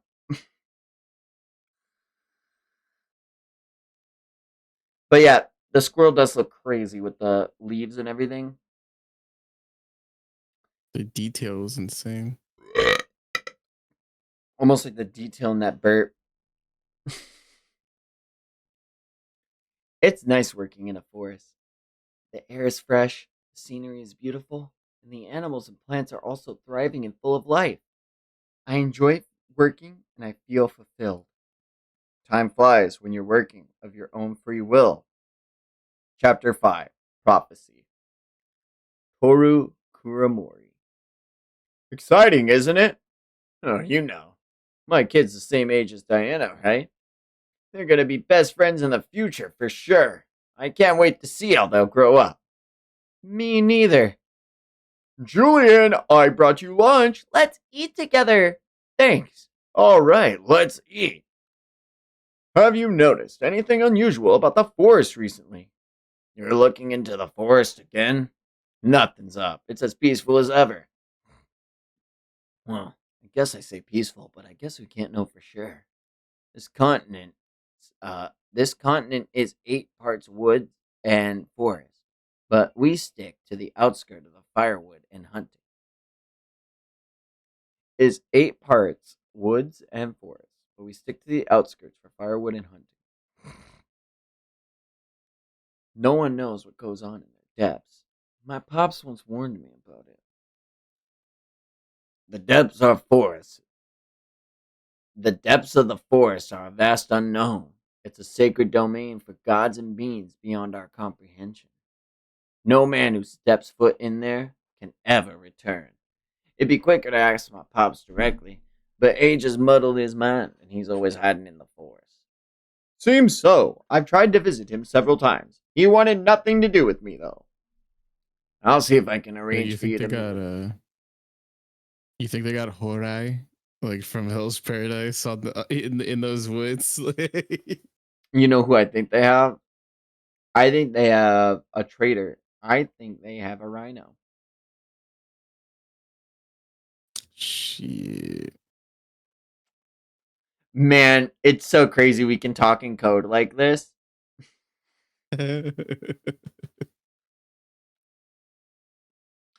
Why are you investigating the woods, Angville? The king himself requested it be done. It's my duty and honor to see it through. The king? Yeah, the king I serve under. He's ruled this country for over 100 years. 100 years? How has he lived that long? I don't know. He's been protecting this country throughout his reign by using mysterious, godlike powers. The citizens hail him as the Supreme Lord. Godlike powers. One of his close aides is a prophetess who supports him from the shadows. She has foreseen his majesty's death. Darkness will, darkness will engulf the world in flames. Harbinger of your downfall, your guiding star shall fade and lead to your demise. Night shall soon fall upon the land. You must seek and destroy this calamity. Should you fall, you will be the one destroyed. It shall appear within the forest. They're going through the trouble of searching the forest when they don't even know if the prophecy is true. They do know. The prophetess. Oh, also, this guy has some eyes like Mihawk. Yeah.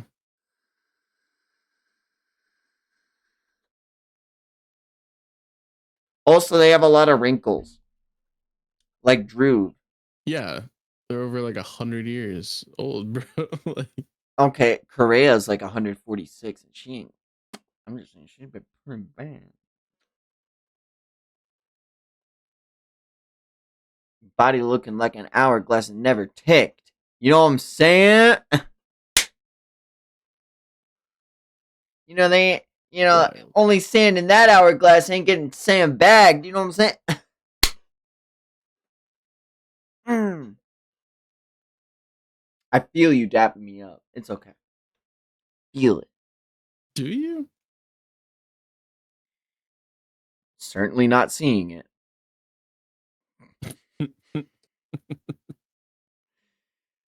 They're going through the trouble of they're going through the trouble of searching through the forest when they don't even know if the prophecy is true. They do know. The prophet says the prophetess's predictions have never been wrong. The king has tremendous trust in her.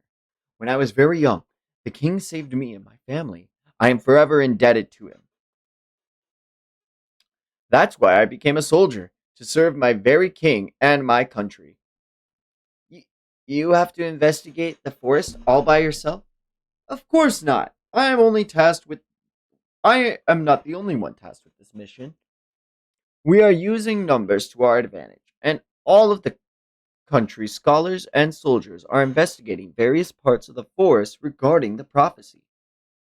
Hmm, interesting. If you ever notice anything strange, let me know. Pops, Angvil's here to ask you about the woods. Hmm. What's that? The woods? I heard strange tales about them long ago. Such as, can you tell me?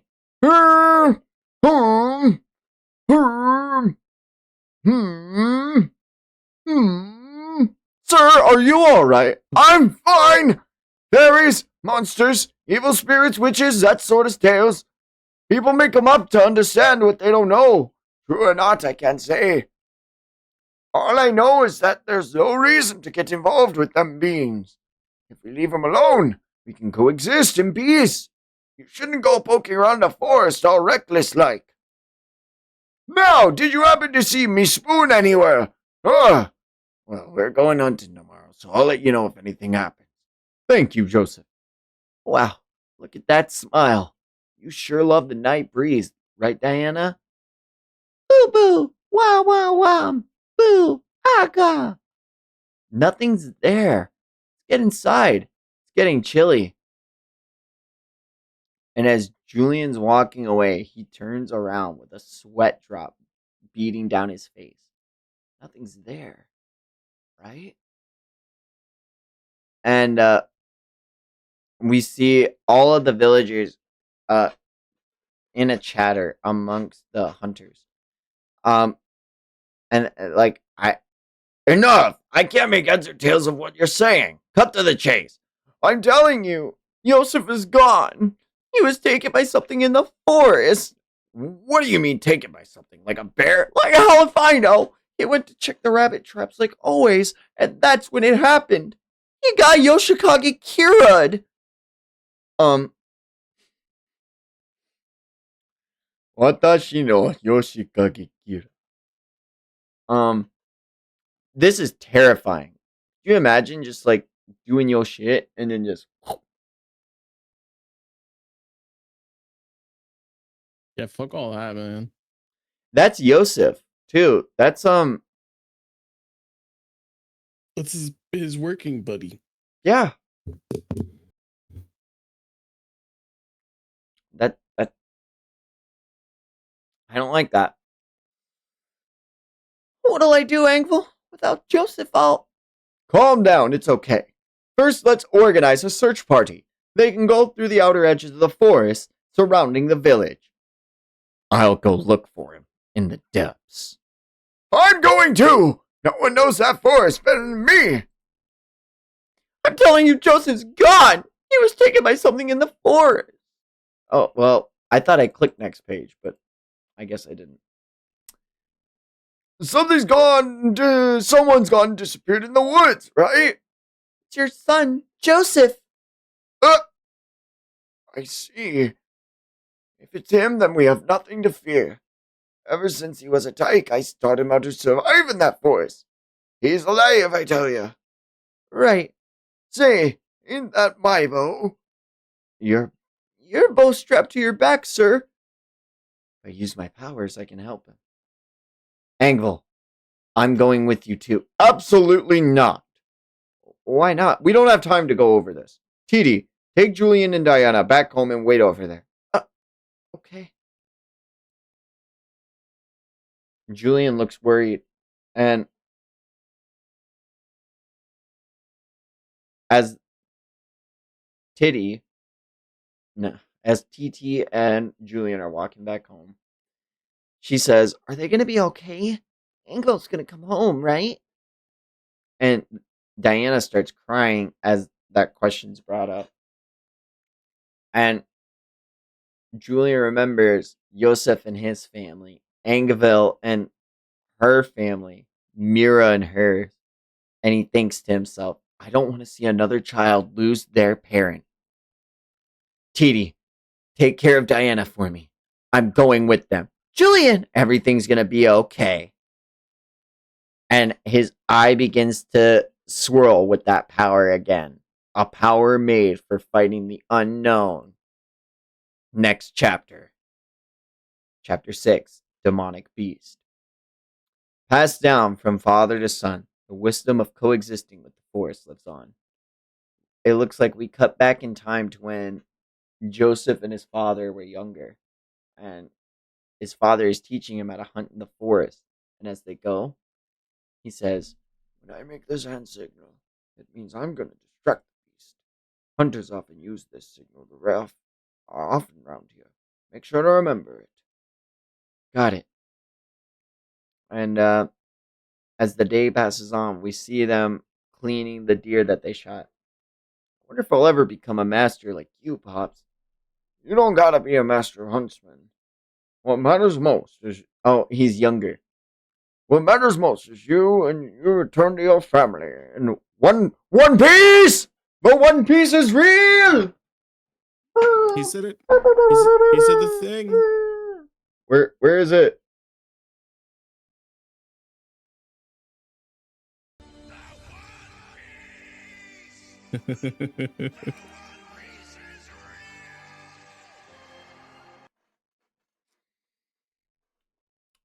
I like to have a good time. Is that you return to your family in one piece, and don't let the forest swallow you up. It's every hunter's dream to die in the woods, but it brings hardship for the family left behind. I've witnessed many of my family's deaths here within these here woods. I don't want to lose you too. Same goes to you. Go leaving me behind, Pops. Cheeky fella. And we cut to present day, Angville, standing over Yosef's father, as he is currently trying to track his son. There's not a lot of blood, but it's still bad news. It's like he's been dragged all the way to its den. What kind of beast did this? I couldn't tell you. I ain't seen footprints like these before. Better to proceed with caution. The forest distorts your sense of time and space. Always pay attention to the path and the sun's position. He may be old, but he weaves through this forest like it's nothing. The swamps here are bottomless. Stay close and behind me. Don't fall in, no matter what. We see a bear come out from the brushes. First off, this bear is drawn so well. Can we be so real right now? It's a big old floof. Look at all the floof. No, absolutely. As someone who's I had to do a art class. I think for my junior year of high school, I had to do a 1-to-1 like transitional drawing of a animal to paper, and I chose a bear. And let me tell you, man, uh, this is like the one time I can actually say, my God, you you have to know where to put the white for the sheen of the fur perfectly, and then how to go like, oh, the line work here is just so fucking perfect. I I I think can Ugh. something that to me is equally, if not more impressive, is the foliage next to the I was bear. just That about shit to looks mention that too. fucking gorgeous. But like, from my personal artist experience, from what little time I've spent drawing and doing, like, I like drawing animals a lot, and like the fluffier things are, and being able to like know how to place that sun placement on it perfectly, like it. I almost want to be like, man, did they rotoscope that bear in? Did they literally just take like a bear from Google Images and just draw it in? Because like they, they look so good. Yeah, I've been watching Tip to Tip, and just hearing rotoscope. They're like, Cam, rotoscope it. Like it's so fucking funny, dude. Just out of Oh nowhere. my god. It's so funny. A bear? Don't move. Rrr, rrr. Back off. I don't have the time to deal with you. Out of my sight. And the bear gruffs and gruffs and turns around. That was a close one. I forgot to bring the bell that keeps the bears away. Settle your nerves. My mind may not be muddled, but I never miss my shot. Uh, are we going to be okay? This guy is kind of crazy. He's a wild card, that's for sure. I'm not familiar with the area beyond this point. I don't recognize the beast's scent. It ain't a bear or boar, that's for sure. No sunlight or wind which reaches here. The further in we go, the more alien it becomes. The air is stagnant. Ew, ew, Ugh. ew. Oh, the more I look at it, I hate it. What the? Oh, yeah. Oh, oh my god. You talking about the centipede? No, I'm talking about the tree on the next page. It's Dude, look at all these veiny. bodies. Why does the tree have veins? I hate this. It's got people fruit, man. Look at it. Like that's crazy. Yeah, it has. It's literally what's his name from? It's Sizella Pello. Aporo. Apuro Apello, tomato tomato. Italian's not real. What's the difference? Dude, this art looks insane. These like emaciated faces. Yeah, no, I agree with you entirely. What in the world? Shit! There he is, Joseph! Stop! Stay back! It's a trap! And oh my god!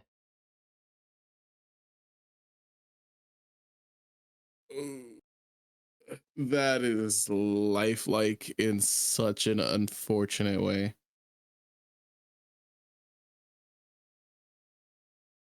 Whoa, whoa, whoa, uh, uh, I, I, oh, hi, oh, hi, wow.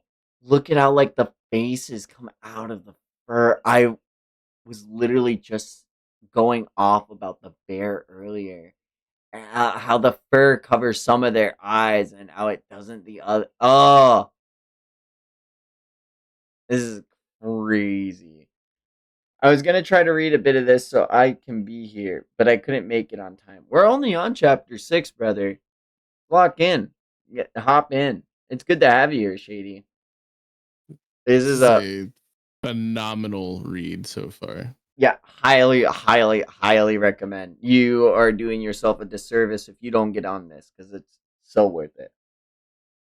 This art looks fucking crazy. Like, look at the wet of the noses. You know what I mean? Yeah, yeah. And like, dude, you can see the detail on their teeth, on like how their bottom canines are all longer than the other ones at like the forefront of their mouth. This is actually insane.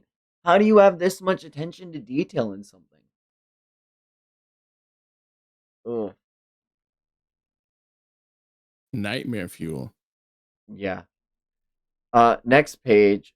I'm not doing another fucking voice. Goddamn. Please Nah, I don't. might. Please don't. No, please, like literally, please don't. You fell right into our trap. But we don't need you. You're not blessed. You're not the blessed child of the sea. We thought he would come. What a shame. We only need one mate.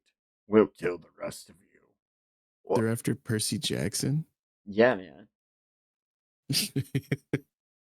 Uh, fucking shady with Pochita style is crazy. Yeah. That's an insane thing to say.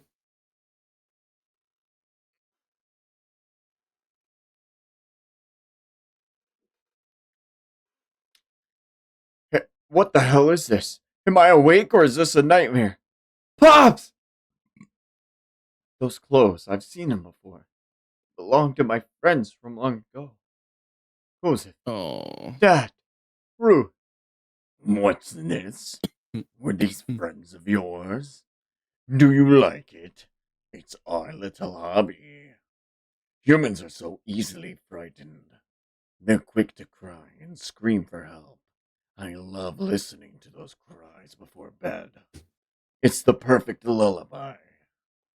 And dog, man, seeing all of them drinking together and their emaciated corpses before, that's crazy. Oh, yeah. I just remembered something when I hung them up. It was absolutely hilarious. I want to go back home. I don't want to have to die. I have to see my daughter. They all sobbed and wailed like fools until they died. Ha ha ha ha ha. I just can't get enough of it. And Joseph's father is literally looking on like solemnly. Why the long faces? We're benevolent, don't you see? We're letting you up with your friends so you can all be together. There's nothing to fear when you're reunited, right? And as it goes to clamp down and eat them, we see Joseph's father is gripping his fist so hard, blood is coming out of it. I never thought I could harbor this much hatred at this old age. Pops, eat or be eaten. The relationship between hunter and beast follows the natural order of life. I've accepted this, and I'm prepared for death. But there's nothing natural about you, monster. You're nothing but a cold-blooded killer. Oh, what a badass motherfucker. Old men in manga and anime. Fucking go. Indeed we are. And as the monster goes to crush them, Angville goes to step in front of them to protect them with their body. And a giant fucking crash happens. And it makes contact with them. And it hits Angville through several fucking trees. And they're losing a lot of blood from their helmet. No! No! No! Uh, but, but, Joseph and his father are alive. How does one fight evil so removed from any food chain? That's crazy. Chapter 7 Hunting. A new threat approaches. It's no use running around at random. I need to sharpen my senses. Where are you, Angville? And as the bear that ran away from them earlier appears before Julian. Julian just fucking punches right through it and dashes past it. My God. Uh, we get another uncomfortable fucking page of just Angville sitting there bleeding. Angville! But Joseph's father wastes no time. He readies a bomb arrow, it seems, because when he shoots it, it explodes on contact against the beast, and the beast seems to try to climb up the tree.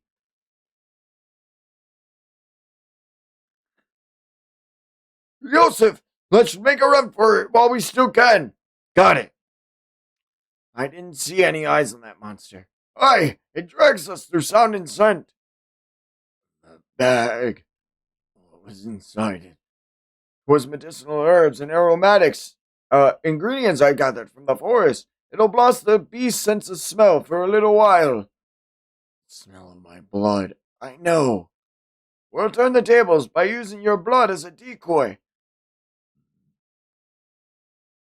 We see Joseph cut into one of the little bags. And he says, "Cover yourself entirely in this. It'll mask the smell of your blood on your body. Then soak this cloth with your blood. This'll be the bait." And we see the trees falling over, and Joseph saying, "It's here." Where are you? The smell of blood. You're nearby. Just ahead, blood. Turns out the monsters are nothing but animals. Ain't that a relief?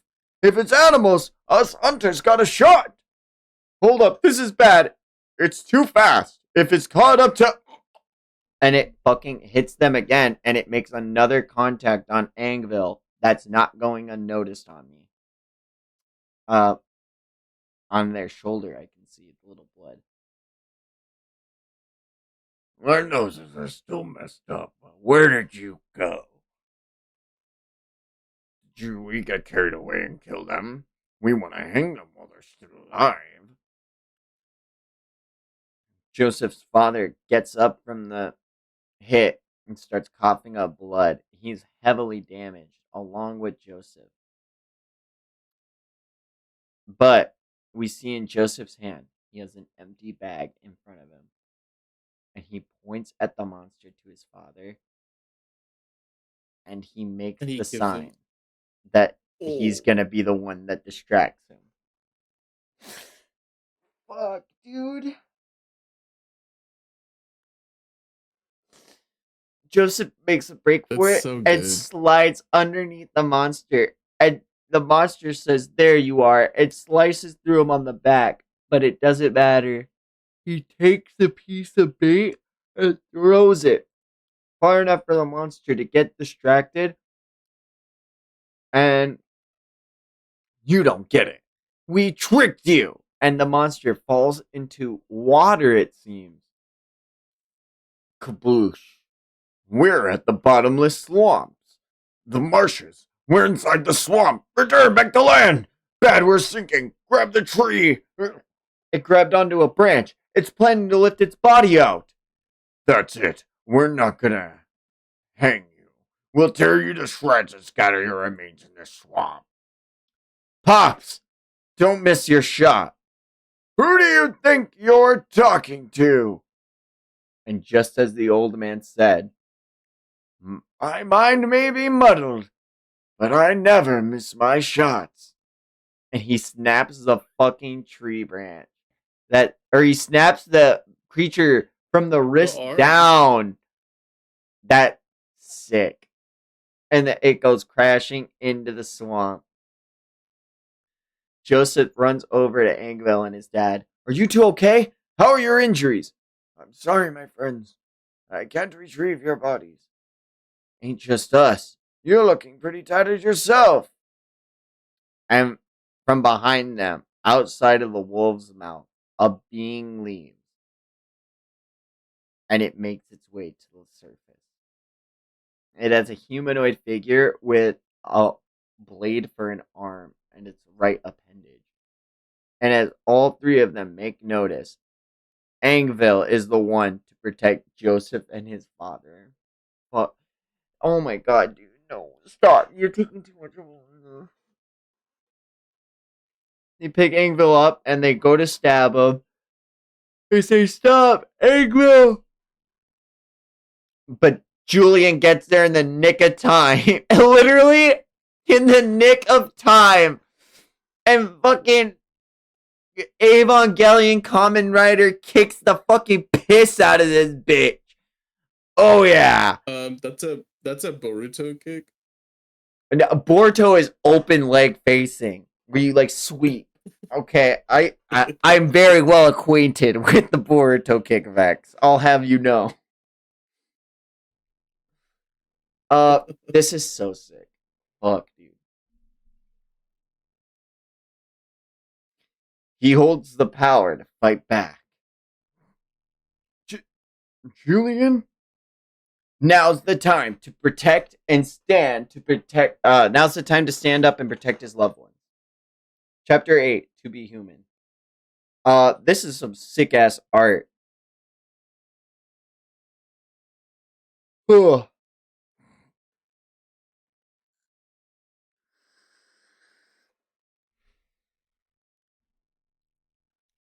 We Yeah, I see, looked it up. yeah, This is weekly. They just had to go crazy hard in the first 2 chapters, but this is weekly. we're getting this many double page spreads and detail, and that is insane to think about, actually. Crazy.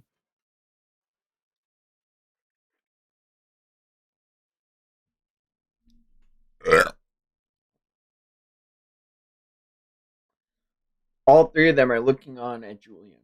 I'm glad I made it in time. Everyone, get behind me. Do you even understand your situation? You're an intruder. Invading the forest is unforgivable for beings who belong to the sea. I'll kill you, both you and the baby. You're the one who doesn't understand. I'll make you eat your words. Whoosh, dash. And man, they're fighting at such a high speed that it's like multiple of Julian are appearing as he's dodging each and every stab that this being is throwing at him. Just narrowly, but Julian Those readies a flash right stepping. hook and fucking dog. He like black flashes him. He's like, "That's because I didn't put my back in it." Uh, Delaware Smash. That's what that one is. I was like, I know the name. uh, he knocks this being back into another tree, and he says, "What? His speed is unbelievable, Julian. Just how strong are you?" But this creature seems to absorb essence or fall back into the tree, and it appears into a it appears to Juliet from a tree next to him and stabs him. It's tree striding. That's crazy. I, That's a D&D spell. is it? Yeah, you can just like go into one tree and come out of another tree within range. It's just like perfect movement through trees. Yeah, holy shit. What? I'm gonna at 5th level? Yeah. It's really 500 good. feet is Yeah, it's crit. like You okay? You can move from tree to tree with 500 feet by using 5 feet of movement. Meaning you could literally clear a whole fort for a whole minute. Oh my. Yeah. it's a Oh good my. ass fucking spell, I'm man. literally Like, favoriting that. That's crazy good. Wow. Yeah, he's tree striding. I think it's because like we met the ocean. Uh, well, they're definitely not. I mean, they have to be gods, right? I think they're like primordials is like kind of more of the sense, not like in an elemental aspect, but like, yeah, he literally just said like, you're from the ocean, know your place. This is the woods. Like, this is our turf. So I think they are some sort of like primordial forces that are territorially opposed to each other. And there might be more, like the mountains or some shit, you know? There could be the swamps. The damn sky, you know? That's terrifying. That's The actually terrifying. space. It it is kind of crazy to think about. Uh oh. But I like legit, if we're going back to like him fighting all of those sea beasts in the water, while having to protect a child, like a little newborn baby Diana, I think that was probably higher stakes than fighting this one guy in a forest where he actually has freedom of movement, where he doesn't have to worry about figuring out how to breathe underwater. He's not protecting Diana, but instead there's like Engval and Joseph and his dad, who, yes, they're fucked up, but they're like, they can fight too. You know what I mean? I think this is a more favorable situation than having to fight all of those things. No? If it wasn't for the fact that like he can breathe underwater, it's just kind of like a given to him. I'd be like, yeah, but like, I don't know. I haven't seen the extent of this thing's power, and Engville's dead. There's just no way. Nah. Trust. Um, as it tree strides, Julian tries to get a counterattack on him as it's weaving its different bladed attacks towards him again. And as Julian tries to open up with the Boruto fucking kick, it doesn't work. Because this ain't Boruto. Julian, you're bleeding. I'm fine. Oh, look. Engval. Look at that. Speaking. Not Engville, dead. Engville gonna die. Engville gonna die. Death flags everywhere, dog. I don't know. La chicken. It can freely move while hiding underground and inside trees. It can also heal its own wounds. But I'm stronger. I'll smash it to pieces before it can burrow itself again. Crackle, crackle, crackle, crackle. And it shoots its thorns off at the three. And as it does, Julian takes the attacks head on. Julian! Julian, that's enough. You don't have to protect us.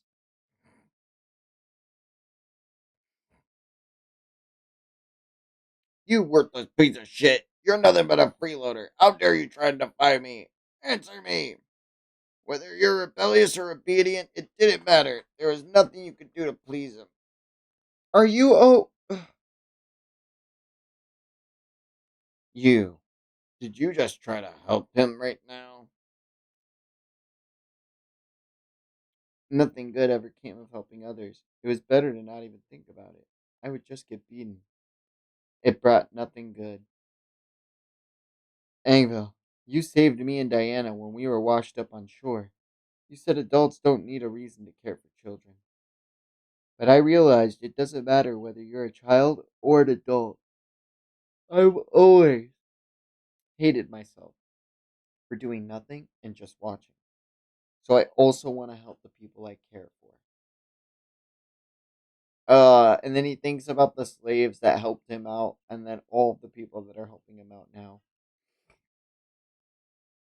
I came to this realization after being helped by so many people. Now I believe helping others is what it means to be human. And as he dashes in with this new revelation, did you think I was just wasting time? I know there's a limit to the number of thorns you can throw. And on top of that, you need to charge up before you can attack. And I've got you now. And as he opens up his guard, he grabs his fist, takes the blade inside of him, and then throws him up in the air and says, "There's nowhere you can escape to in the sky." And he punches fucking through him. My God.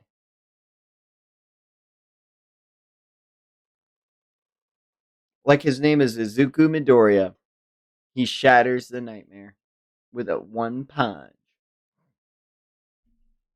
One punch. Mm.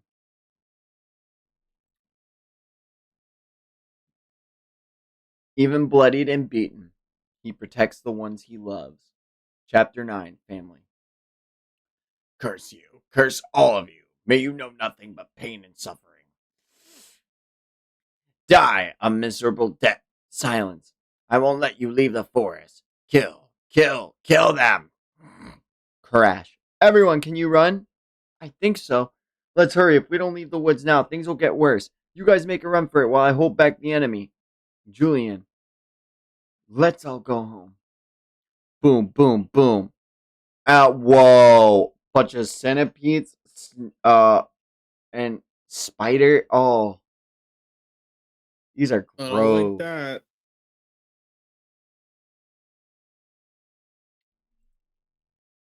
That spider is crazy.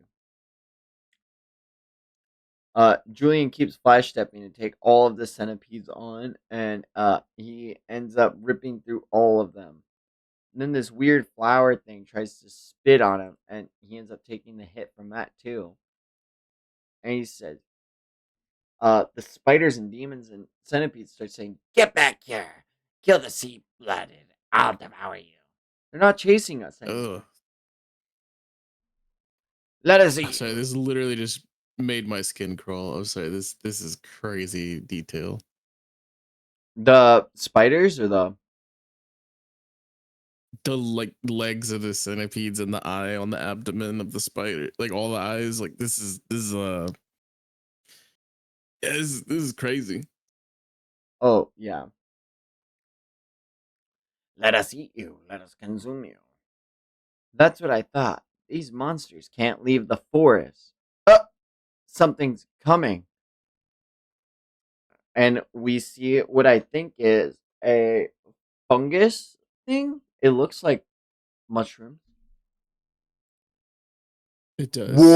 Whoa! It raises a finger at Julian, and he is split all apart. Dude, this is Kaiju number 9. This is crazy. How'd he get here? He, that's wild. Tell me I'm wrong. You're That's not. exactly what he does. Julian comes back too, and he says, "An illusion? This power is on the same level as that sea monster." And it goes and it fades back into the woods. They've returned. Joseph, Marie, you're alive. I'm so glad you made it back home. I'm sorry for making you worry. It's all thanks to you three. I can't thank you. And Angville sways and falls to the ground. Please move. Hurry and take her inside. You guys come too. I'll treat your wounds. Who are you? I'm Ravana. I'm the doctor of this village. I also dispel curses. Now, bring her inside. She's severely wounded. Her bones and organs have both sustained injuries. What the heck did you guys fight this much to make it happen? Angville, she needs to rest for the time being. Make sure she takes this medicine every day. As for you, you're also seriously injured. So go to bed. A long time ago, there was a conflict with a country at the western border. Many of the residents in the nearby towns perished. My parents also were among those who died. I was still very little, and Angville took me in. She raised me as a loving older sister would. I'm sorry your parents died, because we soldiers were powerless. It's okay if you hate me, but please let me help you in some way. I never once felt hatred. I've expressed my gratitude to Angville, but she still blames herself to this day. Thank you, Julian, for saving Angville. No, don't thank me. It's my fault. It might be my fault this happened. Judging from that monster's words and actions, it has a grudge against me and Diana. Why would it target Diana? Is it because she was born at sea? I don't know. Joseph and his father and Angville, they all nearly died. Is this nearly my fault? Is it because the monsters were targeting me? And if that's the case, don't you think I should leave the village? The monsters can't leave the forest, can they? Angville, you're awake. Sorry for making you worry, TT. Julian, everything will be fine as long as you don't go near the forest, right? Maybe, but I don't know for sure. I don't want to avoid I want to avoid the possibility of dragging you guys into this. Julian, you aren't alone in this.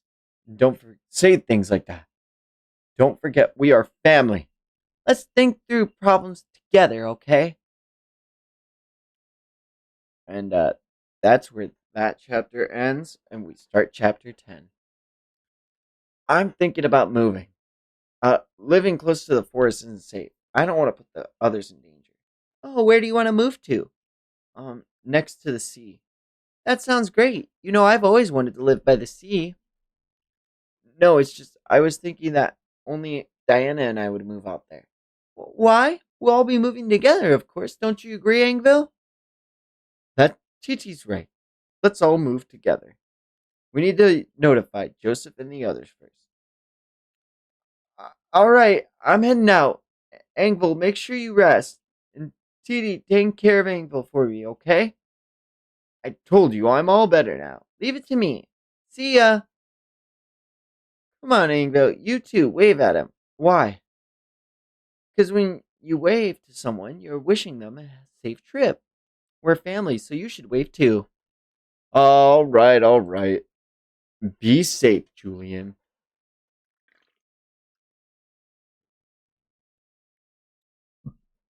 Julian goes to Joseph's house. Joseph says, "You're moving?" "Yeah, I want to build a house on the beach, away from the village. I'm planning on visiting the village regularly." That might be a good idea. You catch any seafood, we'll buy it from you. Since the coast is a bit far from here, I'm sure everyone would appreciate it. That'd be great. If you're building a house, let me introduce you to a carpenter friend of mine. I owe you one. I told Joseph and the others about moving. They said it's fine. That's good. Next, we need to decide exactly where to build our house. Angville, is it okay for you to decide where it should be? She said she needed to write a report about what's happening in the furrows first. It's about the prophecy. There's a high possibility that the monsters will lead to the king's death. I absolutely cannot overlook something like this.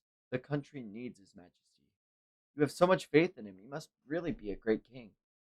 His Majesty never turns his back on the oppressed or vulnerable. He abolished slavery in larger settlements and set all of the slaves free. He then granted them status and jobs. Soon, slavery will be banned in the entire country. Does that mean everyone will be able to lead normal lives? Yes, His Majesty will see to it. That's a relief.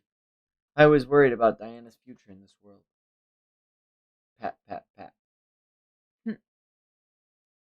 As they go searching out the beach. Around here should be a good place to live. We can also fish here too. Julian, have you ever caught fish before? Oh no, they're not with Anger, they're with TT. Julian, have you ever caught fish before? No, but it's actually kind of hard to catch fish. I don't think you'll get anything with that net. Oh, I caught some. What? Well, I don't know. Caught them.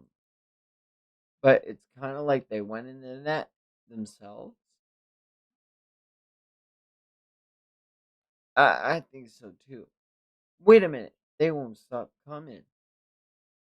Ugh. And they don't stop coming, and they don't They don't stop stop coming, and coming they and don't they don't stop stop coming, and coming. they don't stop coming, and they don't stop coming. Think you're bundled up now? Just wait till you get older. Bundled up now, wait till you get older. You're bundled up now, wait till you get older.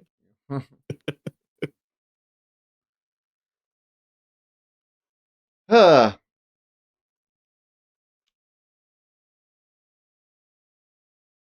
Well, it's kind of like the fish went into the net themselves. Yeah, I think so too. Wait a minute, they won't stop coming. That's a bit freaky. Um, Hey, kiddo, I hear you're building a new house. Yeah, you're the carpenter, right? Yep. What about the house you have now? Do you want to demolish it and reuse the wood? No, we plan on using it for resting spot when we visit the village. I see. We'll need more lumber then. I'll gather the materials. That's too much for one person to do. You'll need at least 10 people at the very least. Oh, I can handle it. He's like, The, dog, I'm 100. mm-hmm. Like, Uh, this spot's close to the ocean, and there's no sign of monsters. I wouldn't say this area is a forest either. It's more like a grove. Everyone, lend me your power. Thwack, thwack, thwack. And the guy's like, wow, he really did get it done by himself. You're still recovering, Ingra. Mm. And they all work together putting up this house by the beach. And they get it done. It's complete. It's a great home. Thank you.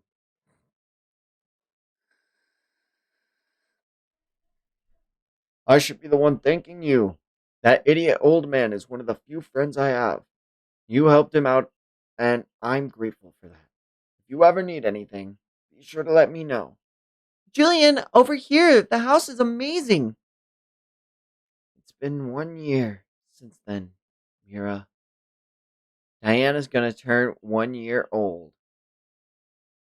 And we cut to the capital, Rugenbalker. Oh, Supreme Lord, I have a credible source of information. It's from Angville, a knight from the southern region. She claims she fought a supernatural being in the forest.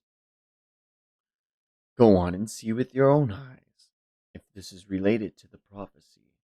My lord, as you are well aware, my power is ill suited for battle. I'll send Arcos as well. Master Arcos, but isn't he key into defending the western border? The western border. Stop, stop. Looks like the enemy finally decided to show up. I already drank half the jug. There are about 500 enemy soldiers. Who knows? They're crossing enemy borders with so few men.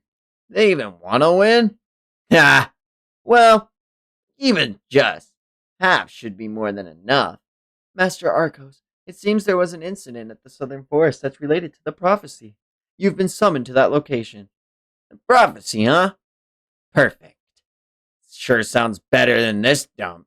As he lifts the liquid Oh from the glass, shit. and he has the same pattern from his eye that Julian does. Crazy. So what are your thoughts on calling it there? Because that's a pretty gas cliffhanger. No. I think that's a gas cliffhanger to leave it off on too. How do you feel about the series? Are you feeling? Are we where you were now, or Dude, it's getting there? yeah, we're past where I got to. This is phenomenal. This is insane. Like this is such an easy 9 if not 10. Like there's so much more that I think this story has to offer that I just cannot wait for. You know what I mean? I'm loving it. Like I'm actually like really really really enjoying this. Like thoroughly. I am also thoroughly enjoying it. I'm like, man, we really killed off Mira, and I'm glad Angra and Titi and Joseph and everyone lived. But also, I'm like, man, I'm so scared for when we do pull that death trigger next time, because like they weren't afraid to build up the 100 slaves in Mira. They were not afraid to build up Mira at all to the gas character she was for that pinnacle fucking send off in chapter 1. Like, I I think with the amount that they were able to accomplish in such a short period of time and with how dark it was, that like it showed you like I'm so Fire Force build because I'm going to talk about hope and despair right now, but it showed you that very quickly. And I think my thoughts here are that if we do get more of those like gut wrenching moments, it's going to be built up over a longer course. That was like very quick, very effective shock value that was meant to like give us a foundation to spring off of. But now that like bro's in Minecraft like arc right now. They're building a house, they're clearing out like a grove and whatnot. Like I think we've already skipped a year to yep. Diana's first. And so like I think that yeah, obviously they're not gonna pull punches. Obviously nobody is safe. But I think that Joseph is making the smart play to try to keep these people out of harm's reach at all costs. Yeah. Ugh. All Very right. nice. Well, chat, dumpies. Hope you enjoyed this Centuria read along debut. I can't wait to keep going with the series. If you want to see more of this and more of our thoughts, be sure to check us out on the 3 episode test podcast. Be sure to check us out next week, Thursday, for another epic manga reading stream. I can't wait to get caught up on this. This is easily going to be up there with Kagurabachi, I feel, for me. Freaking sick. Vape Agree. Nation. All right. Later.